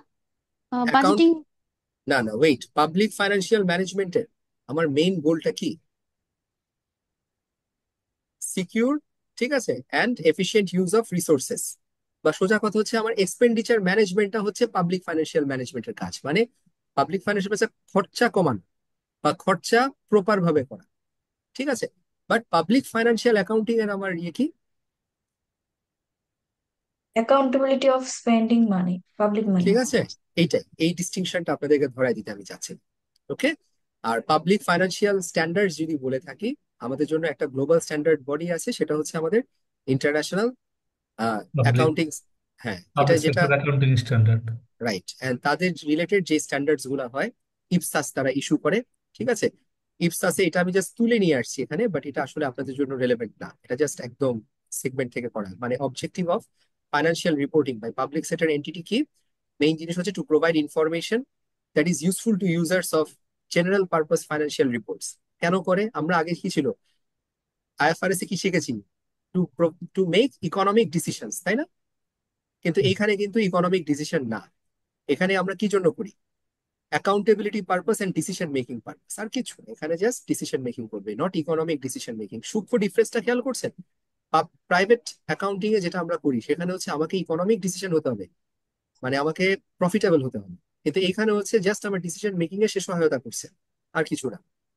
ওকে, আর financial reporting is not an end to itself, মানে এটা আপনার ইউজারকে ইনফরমেশন দেয়, সেটা দিয়ে ইউজাররা আরো তাদের কিছু অ্যানালাইসিস করে থাকে। So it's not the end document, এই কথাটা এখানে হাইলাইট করছে। বাট মেইন যদি বলি অবজেক্টিভ, এটা হচ্ছে আপনি যে পাবলিক মানি যে স্পেন্ড করছেন তার অ্যাকাউন্টেবিলিটি এনশিওর করছে হচ্ছে আপনার এই অ্যাকাউন্টিং স্ট্যান্ডার্ড। ওকে, আচ্ছা, এবার একটু কঠিন এরিয়াতে আমি আসবো, যেটার সাথে আপনারা যা পড়ালেখা করছেন সবকিছু আলাদা। আপনি একটা কোম্পানি ফাইন্যান্সিয়াল স্টেটমেন্ট যখন করেন, আপনার ব্যালেন্স শিট কয়টা থাকে? দুটো। ব্যালেন্স শিট কি দুইটা থাকে কখনো? না না না, সরি। ঠিক আছে, ব্যালেন্স শিট অলওয়েজ ওয়ান, যেটা আমার স্টেটমেন্ট অফ ফাইন্যান্সিয়াল পজিশন। ঠিক আছে, বাট আমরা যখন পাবলিক সেক্টর অ্যাকাউন্টিং করবো, hear me out, this is very important, আমার দুই ধরনের ফাইন্যান্সিয়াল স্টেটমেন্ট থাকে। ঠিক আছে, একটা হচ্ছে ফান্ড ফাইন্যান্সিয়াল স্টেটমেন্টস, আর একটা হচ্ছে আমার গভর্নমেন্ট ওয়াইড ফাইন্যান্সিয়াল স্টেটমেন্টস। ঠিক আছে, এখন দুইটার ডিস্টিংশনটা কি আমি একটু বলি। গভর্নমেন্ট ওয়াইড ফাইন্যান্সিয়াল স্টেটমেন্ট হচ্ছে যে সরকারি যে প্রতিষ্ঠানটা আছে তার ফাইন্যান্সিয়াল স্টেটমেন্ট প্রিপারেশন, এন্ড তার ফাইন্যান্সিয়াল স্টেটমেন্ট প্রিপারেশন কিন্তু অ্যাক্রুয়াল বেসিসে হয়। ঠিক আছে, সে যখন পারচেস করছে ফিক্সড অ্যাসেট, সে যখন এক্সপেন্স করছে, সে যখন পে আউট করছে, ঠিক আছে, সে যখন রেভিনিউ পাচ্ছে, এই পুরো প্রসেসটা হয় অ্যাক্রুয়াল বেসিসে। So government wide financial statement যেটা হয় সেটা অনেকটা আমাদের ব্যালেন্স শিটের মতোই, খুব একটা পার্থক্য হয় না। কিন্তু ফান্ড ফাইন্যান্সিয়াল স্টেটমেন্টটা কি জিনিস? স্যার এ ক্যাশ এক- দিতে হয়। হ্যাঁ, সে এক চোখে দেখে, তার চোখ হচ্ছে আমি যখন টাকা পাচ্ছি this is nothing but my inflow, আর আমি যখন টাকা পেমেন্ট করে দিচ্ছি this is nothing but my outflow. ঠিক আছে, তাহলে একটা সরকারি প্রতিষ্ঠান দুইটা ফাইন্যান্সিয়াল স্টেটমেন্ট প্রিপেয়ার করে, যেখানে সে প্রথমটা যেটা ফান্ড ফাইন্যান্সিয়াল স্টেটমেন্ট বলি, সে খালি ইনফ্লো আর আউটফ্লো হিসাব করে, আর কোনো হিসাব করে না। আর আরেকটা করে যেটা, সেটা হচ্ছে গভর্নমেন্ট ওয়াইড ফাইন্যান্সিয়াল স্টেটমেন্ট, যেখানে সে অ্যাক্রুয়াল বেসিস অ্যাকাউন্টিং করে, সে এখানে অ্যাসেট লায়াবিলিটি ইনকাম এক্সপেন্স ক্যাপিটালের হিসাব করে, just like what we do for our financial statements. ঠিক আছে, আর একটু ডেপথে যাও। সো এখানে যেটা আপনাদেরকে এই চার্টটা খুব ভালো করে মনে রাখেন, যেমন আমি যদি বলি যে গভর্নমেন্ট ওয়াইড ফাইন্যান্সিয়াল স্টেটমেন্টস, ঠিক আছে, গভর্নমেন্ট ওয়াইড ফাইন্যান্সিয়াল স্টেটমেন্ট, আরেকটা কি আছে আমার, এই ফান্ড ফাইন্যান্সিয়াল স্টেটমেন্ট। সো আমি যখন government wide financial statement prepare করব, ঠিক আছে, what is my basis of accounting? Students একটু আগে বলেছি accrual Accrual. Basis, very good, accrual basis, accrual basis of accounting. ঠিক আছে, বাট আমি যখন ফান্ড ফাইন্যান্সিয়াল স্টেটমেন্ট প্রিপেয়ার করি ক্যাশ বেসিস স্যার, তখন Cash আমি outflow and inflow. Yes cash basis হবে। ক্যাশ বেসিসে করি। ওকে, এখন এখানে একটা জিনিস আপনাকে খেয়াল রাখতে হবে যে এটা তো খালি মাথায় নিলেন, একটা ছোট্ট একটা সাম আছে, একটু পরে ওটা আপনাদেরকে আরো ক্লিয়ার করে দিবে। আর একটু বলি যে গভর্নমেন্ট ফান্ড ফাইন্যান্সিয়াল স্টেটমেন্টে যেটা বলেছি যে সে কি করে, ইকোনমিক রিসোর্সের মুভমেন্ট চেক করে, কিন্তু ফান্ড ফাইন্যান্সিয়াল স্টেটমেন্টের অনলি চেকিং এরিয়া কি? Cash Cash. ইনপুট আর আউটপুট। ঠিক আছে, আচ্ছা, আরেকটা কথা, আমি আপনাদের কথা শুনতে গিয়ে আমি একটা জিনিস মিস করে গেছি। গভর্নমেন্ট ওয়াইড ফাইন্যান্সিয়াল স্টেটমেন্ট হচ্ছে অ্যাক্রুয়াল বেসিস, আর ফান্ড ফাইন্যান্সিয়াল স্টেটমেন্ট হচ্ছে modified accrual basis. Modified accruals. এই যে চলে আসলো মডিফাইড অ্যাক্রুয়াল বেসিস, যেটা আগে কখনো আপনারা শুনেননি। ঠিক আছে, আমি অ্যাক্রুয়াল বেসিসে কি করি, রেভিনিউ এন্ড এক্সপেন্স তখনই রিকগনাইজ করি যখনই সেটা ইনকার করে। ঠিক আছে, বাট মডিফাইড অ্যাক্রুয়ালটা খুব ইন্টারেস্টিং জিনিস, সেটা নাইদার ক্যাশ নাইদার অ্যাক্রুয়াল। কেন? সে কিছু তার ক্যাশের এলিমেন্ট আছে, আর কিভাবে তার অ্যাক্রুয়ালের এলিমেন্ট আছে। আমার যখনই মানে এক্সপেন্স আমি ইনকার করছি তখনই তাকে আমি পেমেন্টের খাতায় দেখাবো, বাট আমি এক্সপেন্স যখন করব তাকে যখন ক্যাশ ফ্লো কনফার্ম হবে সেই অবস্থান বুঝে যখন আমি অ্যাক্রুয়াল করি সেটাকে বলা হয় মডিফাইড অ্যাক্রুয়াল বেসিস। ছোট্ট একটা এক্সাম্পল দিই। ঠিক আছে, আজকে যদি আমি বলি যে আমি একটা এক্সপেন্স বাবদ আমি আমার স্টাফকে আমি স্যালারি পেমেন্ট করবো। So salary expense debit, salary payable credit. ঠিক আছে, কিন্তু দেখা যাচ্ছে আমি পেমেন্টটা আসলে 3 মাসেও করবো না। So under accrual method I would be recognizing this. Okay, but under modified cash বেসিসে কি রেকর্ড করবো? করতাম না। But under modified accrual basis আমাকে আগে দেখতে হবে যে এটা কি আসলে ইমিডিয়েট কিনা। মোস্ট ইম্পর্টেন্ট ওয়ার্ড হচ্ছে যে এক্সপেন্স আপনি ইনকার করছেন সেই এক্সপেন্সের পেমেন্ট কি ইমিডিয়েট কিনা। If this is immediate only then you will recognize. If this is not immediate, যেমন আমার স্যালারি পেমেন্ট যদি 1 মাস না হয়ে যদি 6 মাসে চলে যায়, তাহলে I will not be recognizing this under modified accrual method. মানে যেই রেভিনিউটা বা যেই এক্সপেন্সটা যেটা আর্নিং বা যেটা পেমেন্টটা ইটস ইমিডিয়েট, সেটাকে আমরা বলি মডিফাইড অ্যাক্রুয়াল বেসিস। এটা আসলে পাবলিক সেক্টর ছাড়া কোথাও এইসব এই সিস্টেম, এই ফল্টি সিস্টেম ইউজ হয় না। স্যার কিছুটা এখানে কি কি ক্লিয়ার? ইমিডিয়েটের কি কোনো টাইম ফ্রেম আছে স্যার মডিফাইডে? No, no. যেটা 1 মাস ইমিডিয়েটের হলে আমি ইমিডিয়েট করবো, হিসাব করবো, বা 2 মাস? Practice, practice. প্র্যাকটিস না? না, এটা ঠিক যদি আছে, মিস হয়ে যায় তাহলেই মানে আমি তো আমার স্যালারি বা এক্সপেন্স দিচ্ছি আমার এমপ্লয়কে, তখন তো আমরা ওইটা অ্যাক্রুয়াল বেসিসে করেই ফেলছি। বাট যখন আমি কারেক্ট। দিব না, মিস হয়ে যাচ্ছে, তখন সেটা মডিফাই অ্যাক্রুয়াল বেস হবে। আর একটু ডিফাইন করে আমি চেঞ্জ করে বলি। একটা হচ্ছে আমি এই মাসে স্যালারি পেমেন্ট করব, that under modified accrual basis must be recorded. কেন সে মডিফাইড অ্যাক্রুয়াল? কারণ আমি স্যালারি দিব এন্ড আমি কনফার্ম যে তাকে আমি 1 মাসে স্যালারি দিব। তার মানে কি, তার নেচার অনুযায়ী আমি তাকে অ্যাক্রু করতেছি, টাকা এখনো দেইনি। আর ক্যাশ বেসিসের ফিচার হিসাবে কি করছি, তাকে ক্যাশ আমি দিয়ে দিচ্ছি। হ্যাঁ ক্যাশ তাকে দিয়ে দিচ্ছি বা দিয়ে দিবই। মানে এই হুম। জিনিসগুলো যখন সার্টেনটি থাকবে তখন এটাকে আমরা রেকগনাইজ করি। কিন্তু আমি আজকে বলছি যে আমি কি বলবো, একটা নতুন ফার্নিচার কিনবো আমার অফিসের ভেতরে, কিন্তু এই ফার্নিচারটা কবে কিনবো it's not define, it's not okay, okay. Immediate. এই হুম। জিনিসগুলোকে আমি কখনো মডিফাইড অ্যাক্রুয়াল বেসিসে রেকগনাইজ করবো না। ওকে, ওকে। ঠিক আছে। ফান্ড অ্যাকাউন্টিং যদি বলি, আচ্ছা ফান্ড নিয়ে কিছু গল্প আছে। এতক্ষণ তো দেখলেন যে ঘাবড়াই গেলেন যে ওয়াসাকে বুঝলেন, কিন্তু ওয়াসার ভেতরে আবার ফান্ড ফাইন্যান্সিয়াল স্টেটমেন্ট কি? ঠিক আছে, ফান্ড অনেক কিছু হতে পারে। ফান্ড একটা গভর্নমেন্ট এন্টিটি হতে পারে, নট নন প্রফিট গভর্নমেন্ট। অর্গানাইজেশনও হতে পারে।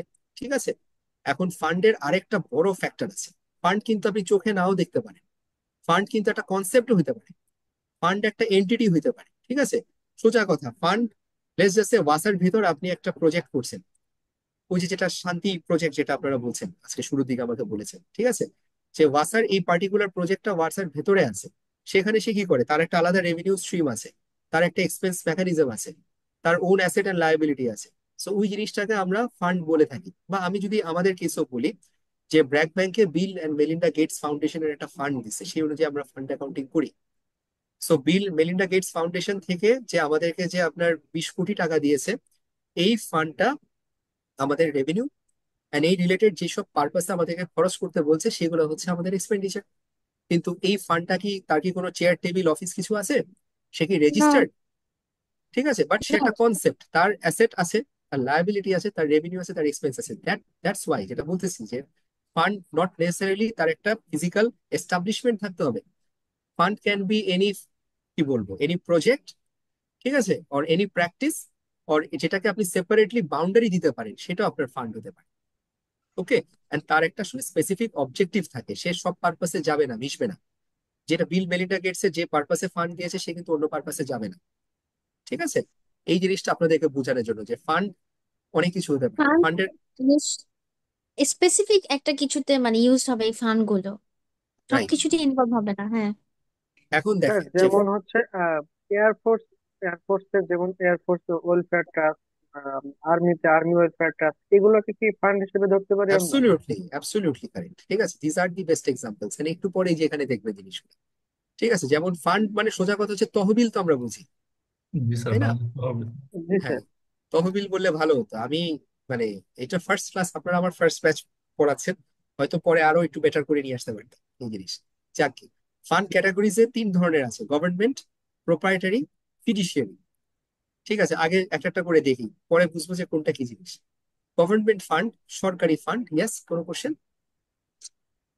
No sir.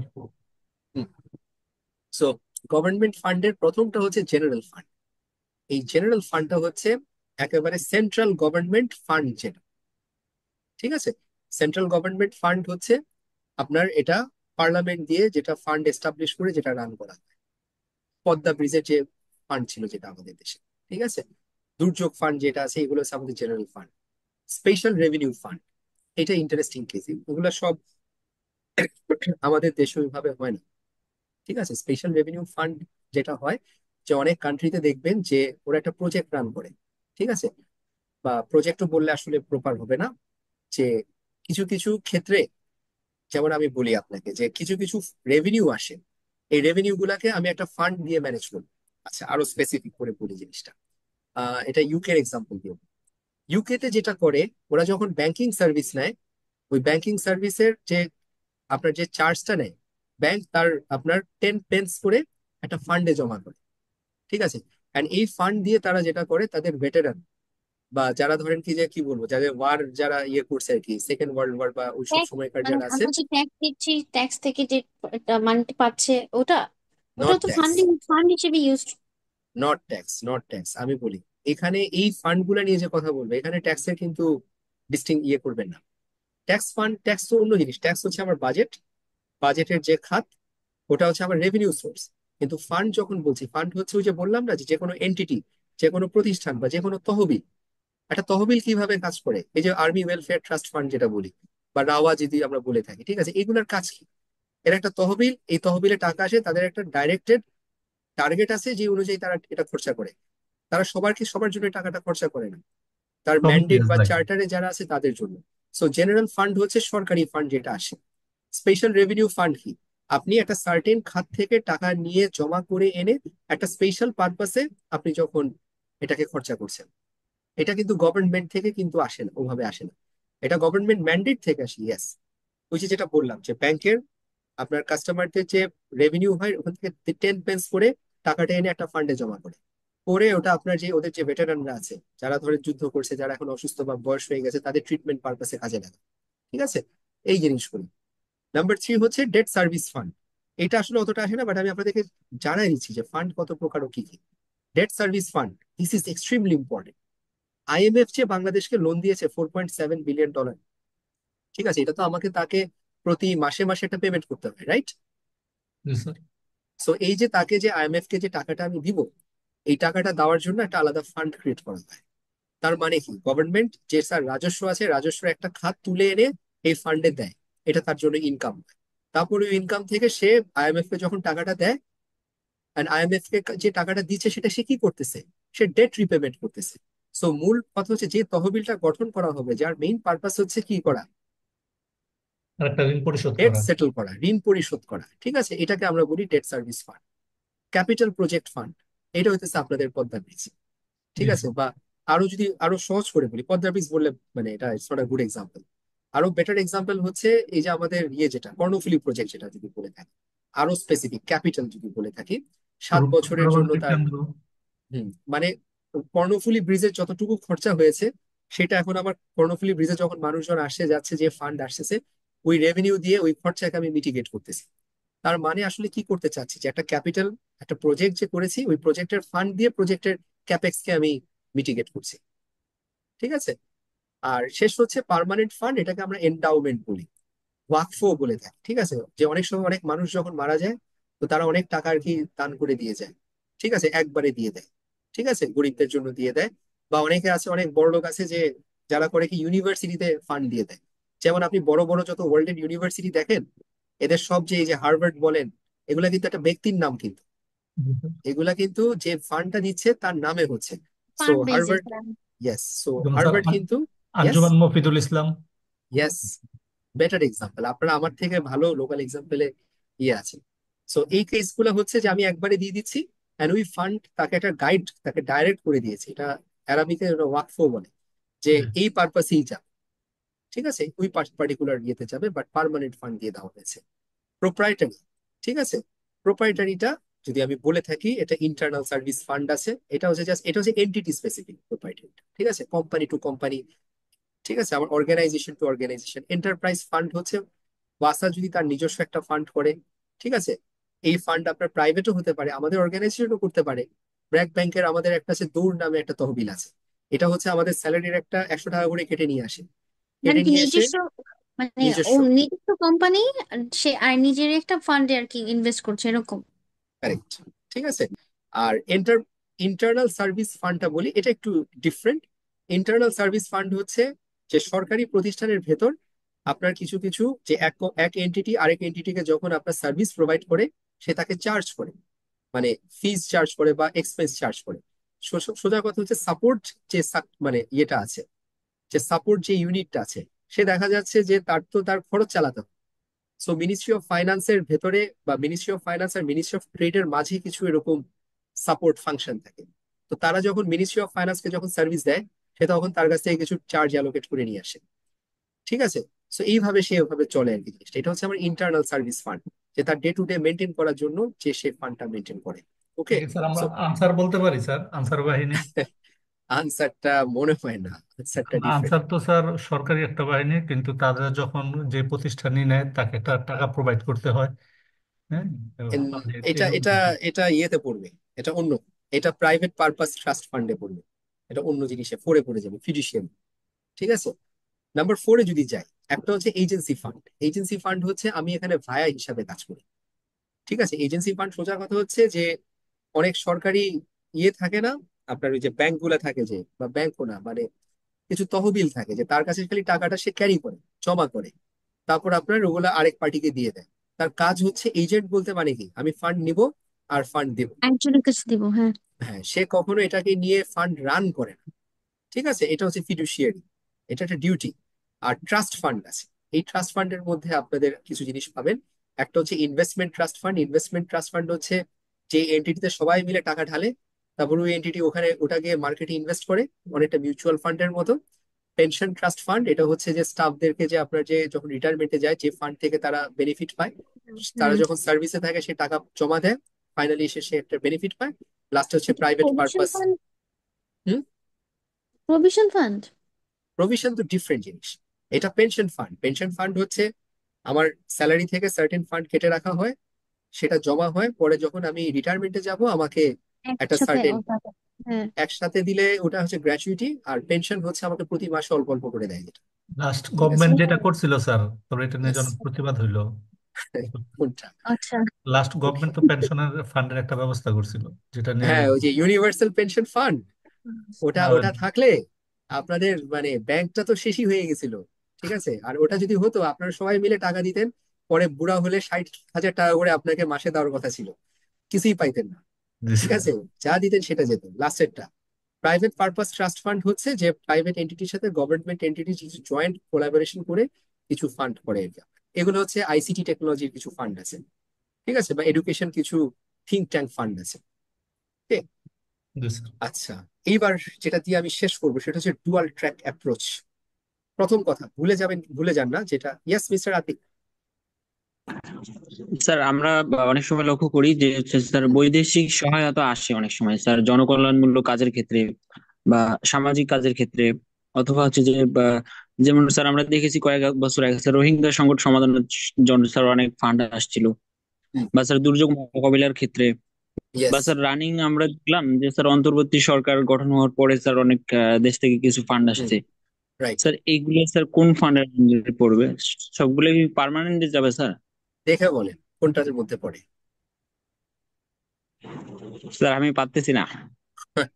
আচ্ছা, ঠিক আছে। Sir first of all, special revenue fund. Special revenue fund বলতে পারেন। Special revenue fund, yes. আমি এটাকে যেটা বলবো, যেটা অনেকটা আসলে পার্মানেন্ট ফান্ড দিয়ে দিছে। ঠিক আছে। গভর্নমেন্ট।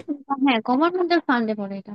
গভর্নমেন্ট, যদি গভর্নমেন্ট হয়ে থাকে, এখন খেয়াল করেন গভর্নমেন্টের থ্রুতে যেটা অসুস্থদের জন্য, যে যারা ধরেন ক্ষতিগ্রস্ত তাদের জন্য যে গভর্নমেন্ট তহবিলটা তুলছে, ওটা পার্মানেন্ট ফান্ড। ওটা নিয়ে তাদেরকে আপনার ইয়ে করবে। বা স্পেশাল রেভিনিউ ফান্ডও বলতে পারেন, দুইটা। ঠিক আছে। এটা more goes with special revenue fund. কিন্তু রোহিঙ্গাদের জন্য যেটা হয়, ঠিক আছে, রোহিঙ্গাদেরটা, এটা একটা কথা বলি, এটা কিন্তু গভর্নমেন্ট না, প্রথমত ওখানেই পায়। ঠিক আছে। প্রোপ্রাইটারি না, এটা এন্টিটি বেসড না, এটা ফিডুশিয়ারি। ফিডুশিয়ারি মানে হচ্ছে এখানে দুটা পার্টি থাকে। ঠিক আছে। একটা পার্টি ফান্ড দেয়, একটা পার্টি হচ্ছে ফান্ড ম্যানেজার। ঠিক আছে। খেয়াল করেন কিন্তু, and এটা কিন্তু গভর্নমেন্ট হতেও পারে, নাও হতে পারে, কিন্তু ফিডুশিয়ারি এটা private private, private government, government private হতে পারে, এটা sir government fiduciary government. Sir. Yes, এটা ফিডুশিয়ারি ওরা মানি, টাকা ঠিক আছে। দিতেছে, আমাদের দেশের কোনো এজেন্সি বা গভর্নমেন্ট এই টাকাটা প্রপারলি খরচ করার চেষ্টা ইয়েস, করে। এন্ড এটা ইউজুয়ালি যেটা হয় এটা হচ্ছে প্রাইভেট পারপাস ট্রাস্ট ফান্ডে চলে আসে অনেক, ঠিক আছে। এটা যেমন রোহিঙ্গাদের জন্য পুনর্বাসন বলেন আর যেভাবে বলেন আসছে, ওইভাবে করে করে জিনিসটা। ওকে। আর আশ্রয়ন যদি বলেন ওটা হচ্ছে ইয়ের জন্য।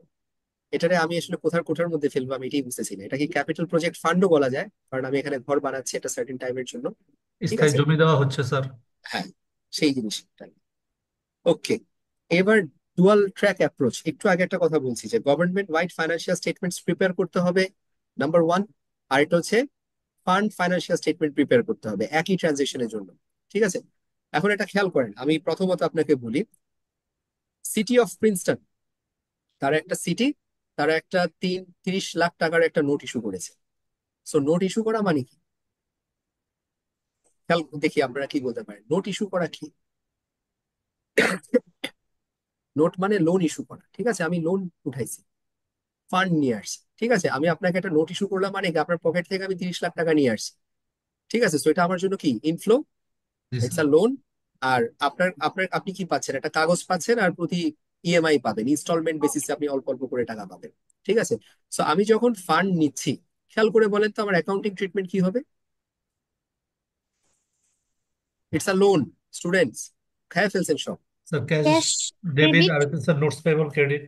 Very good. So notes payable credit, cash debit, ঠিক আছে। নোটস পেয়েবল হচ্ছে আমার লায়াবিলিটি। সো আমি যখন government wide financial statement prepare করব, ঠিক আছে, government wide financial statement prepare করব, cash debit notes payable credit, ঠিক আছে। কিন্তু আমাকে তো আরেকটা প্রিপেয়ারও করতে হবে, সেটা কি? Fund flow statement. ফাইন্যান্সিয়াল, হ্যাঁ, ফান্ড ফাইন্যান্সিয়াল স্টেটমেন্ট প্রিপেয়ার করতে হবে, ঠিক আছে।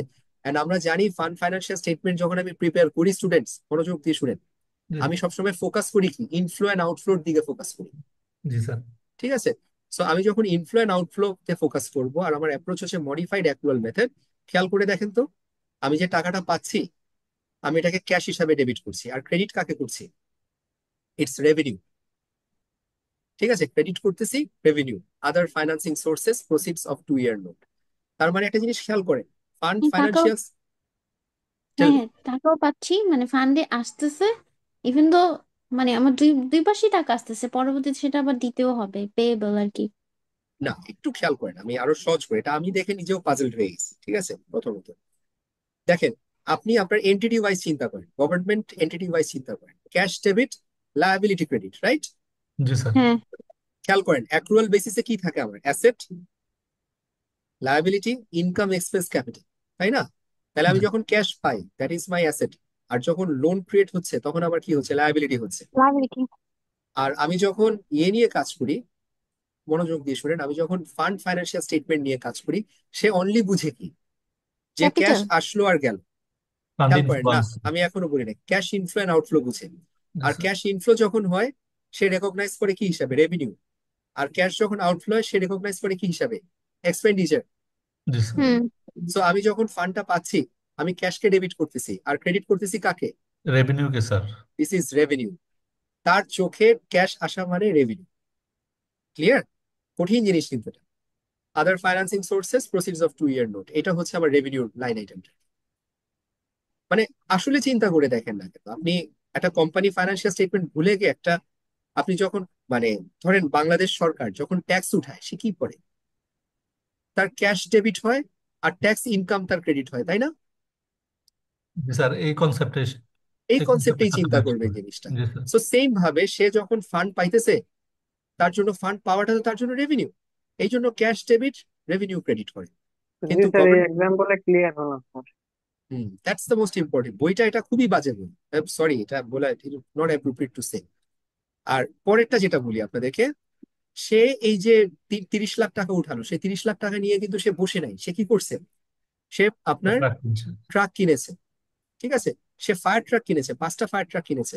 সো এবার আপনাদেরকে বলি স্টুডেন্টসরা, যখন কোম্পানি ফাইন্যান্সিয়াল স্টেটমেন্টস করেন বা government wide financial statement prepare করেন, 5টা ট্রাকের অ্যাকাউন্টিং ট্রিটমেন্ট কি? আবার বলি, asset, income, capital, liability, expense, এই 5 ক্যাটাগরি চেনে অ্যাক্রুয়াল বেসিসে। তাহলে আমি যখন ফিক্সড অ্যাসেট পারচেজ করছি সেটা কি? Asset. Very good. Fixed asset debit, credit কি হচ্ছে? Cash credit. ক্রেডিট হচ্ছে ক্যাশ, এক্স, হ্যাঁ ক্যাশই তো। ক্যাশ ক্রেডিট হচ্ছে, ঠিক আছে। এইটা তো আপনারা সবাই জানেন। কিন্তু এবার আপনি একটু অন্যভাবে চিন্তা করেন ফান্ড ফাইন্যান্সিয়াল স্টেটমেন্টে। আমি যখন এক্সপেন্স আজকে, হচ্ছে। ভেরি গুড, ঠিক আছে, আমি যখন আজকে ট্রাক কিনতেছি আমি কি করছি, আমি খরচা করতেছি।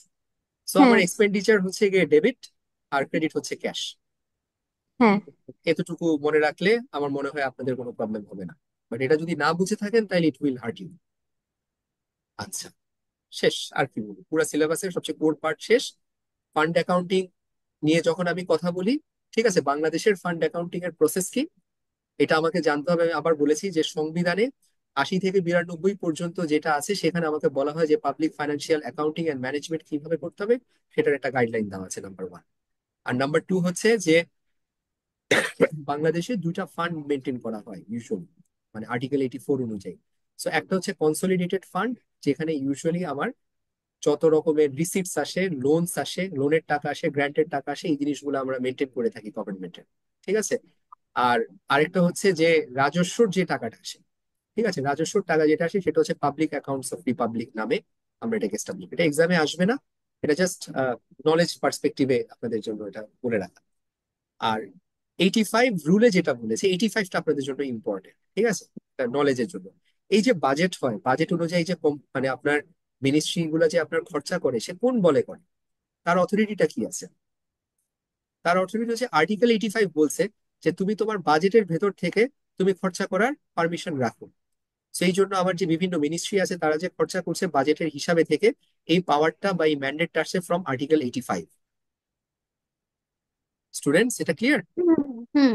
আচ্ছা, আর আমাদের দেশে যে আমরা ফান্ড অ্যাকাউন্টিং করি, সেটা কোন অ্যাকাউন্টিং বেসিসে করি? ক্যাশ বেসিস না অ্যাক্রুয়াল বেসিস? পুরাল বেসিস স্যার। পুরো আমরা সব ক্যাশ বেসিসে করি, কোনো অ্যাক্রুয়াল না, ঠিক আছে। Next one, public sector accounting standard. এবার আপনাদের সবচেয়ে পছন্দের জিনিস চলে আসছে, যে আমরা যে অ্যাকাউন্টিং গুলা যে করি পাবলিক সেক্টরের জন্য, ঠিক আছে, একটা তো আমরা বলছি আমার লেজিসলেশন কি বলে। লেজিসলেশন বলে যে 80 থেকে 92-তে গাইডলাইন দেওয়া আছে, সেই অনুযায়ী ফাইন্যান্সিয়াল স্টেটমেন্ট প্রিপেয়ার করতে হবে ফর পাবলিক সেক্টর, ঠিক আছে। তার মধ্যে আমরা একটা জিনিস জানি যে আমরা অ্যাকাউন্টিং স্টেটমেন্ট আমরা প্রিপেয়ার করি কি বেসিসে? ক্যাশ বেসিসে প্রিপেয়ার করি ফান্ড ফাইন্যান্সিয়াল স্টেটমেন্ট, তাই তো? একটু কি ক্লিয়ার? কারো ডাউট আছে? আমরা আমাদের দেশের পাবলিক ক্যাশ সেক্টরের বেসিসে ফাইন্যান্স করি, ফাইন। ক্যাশ হ্যাঁ, বেসিসে করি, কারণ ওকে। থেকে। এইবার আমরা চলে আসছি ইন্টারন্যাশনাল স্ট্যান্ডার্ডস কি বলে। ইন্টারন্যাশনাল স্ট্যান্ডার্ডস হচ্ছে যে ইন্টারন্যাশনালি গাইডেড, যে international public sector accounting standards board, মানে আইপিএসএএসবি। তো তারা স্ট্যান্ডার্ড ডেভেলপ করে। তাদের মেইন প্রজেক্ট কি, তাদের মেইন অবজেক্টিভ কি? হারমোনাইজেশন, যে বিভিন্ন দেশ বিভিন্ন এন্টিটি যাতে করে একইভাবে একটা কমন স্ট্যান্ডার্ড অ্যাপ্রোচে যাতে করে তাদের ফাইন্যান্সিয়াল স্টেটমেন্ট প্রিপেয়ার করে, যাতে করে কম্পারেবিলিটি এনশিওর হয়, এন্ড এটা যাতে করে হাই কোয়ালিটি আপনার রিপোর্টিংটা হয়, ওকে। সো এইটা হচ্ছে আপনাদেরকে মূল জানানো, একটা যে একটা ইন্টারন্যাশনাল বডি আছে, তারা স্ট্যান্ডার্ড ইস্যু করে, এন্ড তাদের একটা অবজেক্টিভ আছে যেটার মেইন পারপাস হচ্ছে হারমোনাইজেশন। বাকিটা হচ্ছে আপনাদের হিস্ট্রি, পড়ে দেখতে পারেন, ইন্টারেস্ট নিতে পারেন একটা সময় পরীক্ষার পর, ওকে। এইবার যদি বলি যে আমাকে ইপসাস অ্যাকাউন্টিং যে স্ট্যান্ডার্ডস আছে, বা আমার যে ইপসাস বোর্ড যেটা আছে, ঠিক আছে, ইপসাস বোর্ড আমাকে দুইটা অ্যাকাউন্টিং স্ট্যান্ডার্ড ফলো করার পারমিশন দিয়েছে, ঠিক আছে। একটা হচ্ছে ক্যাশ বেসিস, অ্যাকুয়াল একটা বেসিস। হচ্ছে accrual basis. So usually majority country আসলে ক্যাশ বেসিসে করে থাকে, ঠিক আছে, এন্ড আমরাও ক্যাশ বেসিসে করে থাকি। And cash okay. বেসিস হচ্ছে যখন আমি ক্যাশ পেমেন্ট করি তখন আমি রেকর্ড করি, আর যখন আমি ক্যাশ রিসিভ করি ক্যাশ। তখন আমি তাকে রেকর্ড করি, ঠিক আছে। এইটাই হচ্ছে ইয়ে। সো একটা চেষ্টা আছে যে আস্তে আস্তে সবাই যাতে করে অ্যাক্রুয়াল বেসিসে যেতে চায় বা যাওয়া উচিত। অ্যাক্রুয়াল বেসিস করলে আসলে রেকর্ড কিপিংটা আরো কি বলবো, মানে মোর ট্রান্সপারেন্ট হয়, ওকে। বাট এটা এখন আসলে হয়ে ওঠে না, এটাই বাস্তবতা। আর অ্যাক্রুয়াল বেসিস কারা করে? অ্যাক্রুয়াল বেসিস মানে 30টা কান্ট্রি আছে যারা ইপসাসের মেম্বার, তারা আপনার এই অ্যাক্রুয়াল বেসিসে করে। জাপান করে, ইউএসএ, ইউকে, ওরা করে অ্যাক্রুয়াল বেসিসে, কারণ তাদের ওই ফ্রেমওয়ার্কটা আছে, ঠিক আছে। এন্ড আসলে গ্লোবাল অ্যাক্টিভিটি বা গ্লোবাল ড্রাইভ হচ্ছে আস্তে আস্তে অ্যাক্রুয়াল বেসিসে চলে যাওয়া, ওকে। আর লাস্টে যেটা বলবো যে এই যে এডিবি বলি, ওয়ার্ল্ড ব্যাংক বলি, এই যে একটু আগে বলেছিলাম যে এসিসি এর কথা বলছি, ঠিক আছে। তারপরে যে ওয়ার্ল্ডের যত এই টাইপের বডি গুলো আছে, এই যে সুপ্রান্যাশনাল অর্গানাইজেশন, ঠিক আছে, সুপ্রান্যাশনাল অর্গানাইজেশন মানে ইউএনডিপি, ওয়ার্ল্ড ব্যাংক, এডিবি, এই জিনিসগুলা, ইউনাইটেড নেশনস এর যে বডি গুলো আছে, ঠিক আছে, তাকেও একটা আলাদা একটা এন্টিটি হিসাবে দেখা হয়, তাকে একটা দেশের মতো কিন্তু একটা কনসেপ্টে দেখা হয়, ওয়ার্ল্ড ব্যাংক, এডিবি বা ওইসব জিনিসগুলো। সো তারও যে বাজেটিং করে এন্ড সে যে অ্যাপ্রোচটা করে সেটা আমরা অ্যাক্রুয়াল বেসিসে করে থাকি, ঠিক আছে। আর তাহলে বলেন, which reporting standard has been promised to adopt in the public sector of Bangladesh? Cash কোনটাকে বেসিস। অ্যাকুয়ার হ্যাঁ, বেসিস স্যার, এটা অ্যাকুয়ার বেসিস অ্যাডপ্ট প্রমিস করছে করেছে। না না, অ্যাডপ্ট করে আছি ক্যাশ বেসিস। ক্যাশ, কিন্তু আর প্রমিস আমরা হলো স্যার হ্যাঁ, অ্যাকুয়ার। আমরা ফিউচারে কোন রাস্তায় হেঁটে যাব, আমরা আস্তে আস্তে অ্যাকুয়াল বেসিস অ্যাডপ্ট করব। না না, মানে কি বলেছে যে প্রমিস টু অ্যাডপ্ট, যে আমরা ইয়েস, প্রমিস করলাম অ্যাডপ্ট করব accrual basis, but actually correct, way are in the cash basis. Correct. ঠিক আছে। ওকে। আর বাকি এগুলো হচ্ছে জাস্ট কিছু মানে শিক্ষণীয় জিনিস, কিন্তু পরীক্ষাতে আসে না। হোয়াট ইজ রিপোর্টিং এন্টিটি, ঠিক আছে। তারপর হচ্ছে আমার components, oh this is important. আমরা ফাইন্যান্সিয়াল স্টেটমেন্ট নিয়ে যখন কথা বলি, ঠিক আছে, ইপসাসের আন্ডারে একটা পাবলিক ফান্ডের বা আমাদের গভর্নমেন্ট ওয়াইড ফাইন্যান্সিয়াল স্টেটমেন্ট যখন আমরা বলবো, নাম্বার ওয়ান তার ফাইন্যান্সিয়াল পজিশন স্টেটমেন্ট থাকতে হবে, which is balance sheet, statement of financial performance, statement of changes in equity, cash flow statement. এটা তো আগেও যা জানি, আমরা এখনো তা দেখতেছি, right? So what is different? Different is number E, যেটা হচ্ছে when the entity makes publicly available is approved budget। মানে আমাকে কিন্তু এবার বাজেট দিতে হবে, এন্ড বাজেটের সাথে অ্যাকচুয়ালের কম্প্যারিজন শেয়ার করতে হবে। স্টুডেন্টস, জি স্যার। আপনাকে অ্যাকচুয়াল দিলে হবে না, অ্যাকচুয়ালের সাথে বাজেটটাও দিতে হবে, বাজেটের কম্প্যারিজন শো করতে হবে। This is the most important part. F তো আপনারা জানেন, notes to the financial statement, সেটা ঠিক আছে। আর আরেকটা জিনিস আছে, কম্পারেটিভ ইনফরমেশন আছে, সেটা হচ্ছে আগের পিরিয়ডের সাথে কারেন্ট পিরিয়ডের একটা আপনার ব্যালেন্স, অ্যাকচুয়ালের ব্যালেন্সের একটা মুভমেন্ট শো করতে হবে। ওকে, এইটা। এটা তো ইপসার হচ্ছে 7টা। হ্যাঁ, ইপসাস বলে 7টা। ওকে, এইটা গেল অবজেক্টিভ অফ ইপসাস। ওই যে হারমোনাইজেশন, স্ট্যান্ডার্ড ইস্যু করে, ঠিক আছে, সে গুড প্র্যাকটিসেস ইস্যু করে, সে স্টাডিজ ইয়ে করে, তারপর সে কিছু পেপার ইস্যু করে, ঠিক আছে। স্কোপ, কারা করবে, কোন ধরনের এন্টিটি করবে, এগুলো অলরেডি আমরা জানি। এটা হচ্ছে ইপসাস নিয়ে যদি কারো ফ্যাসিনেশন থাকে, এটা স্টাডি করতে পারে, ঠিক আছে। এই রোলস এন্ড অথরিটিজ এর এইসব জিনিস আছে আর কি। Sir that is it. গদবাদ আর লেখা বলে রাখছে। এগুলা খুব বাজে জিনিস, কপি পেস্ট। বাট আমি যেটা আপনাদের এতক্ষণ বললাম, এগুলা হচ্ছে এক্সামের জন্য thoroughly important. That ends my discussion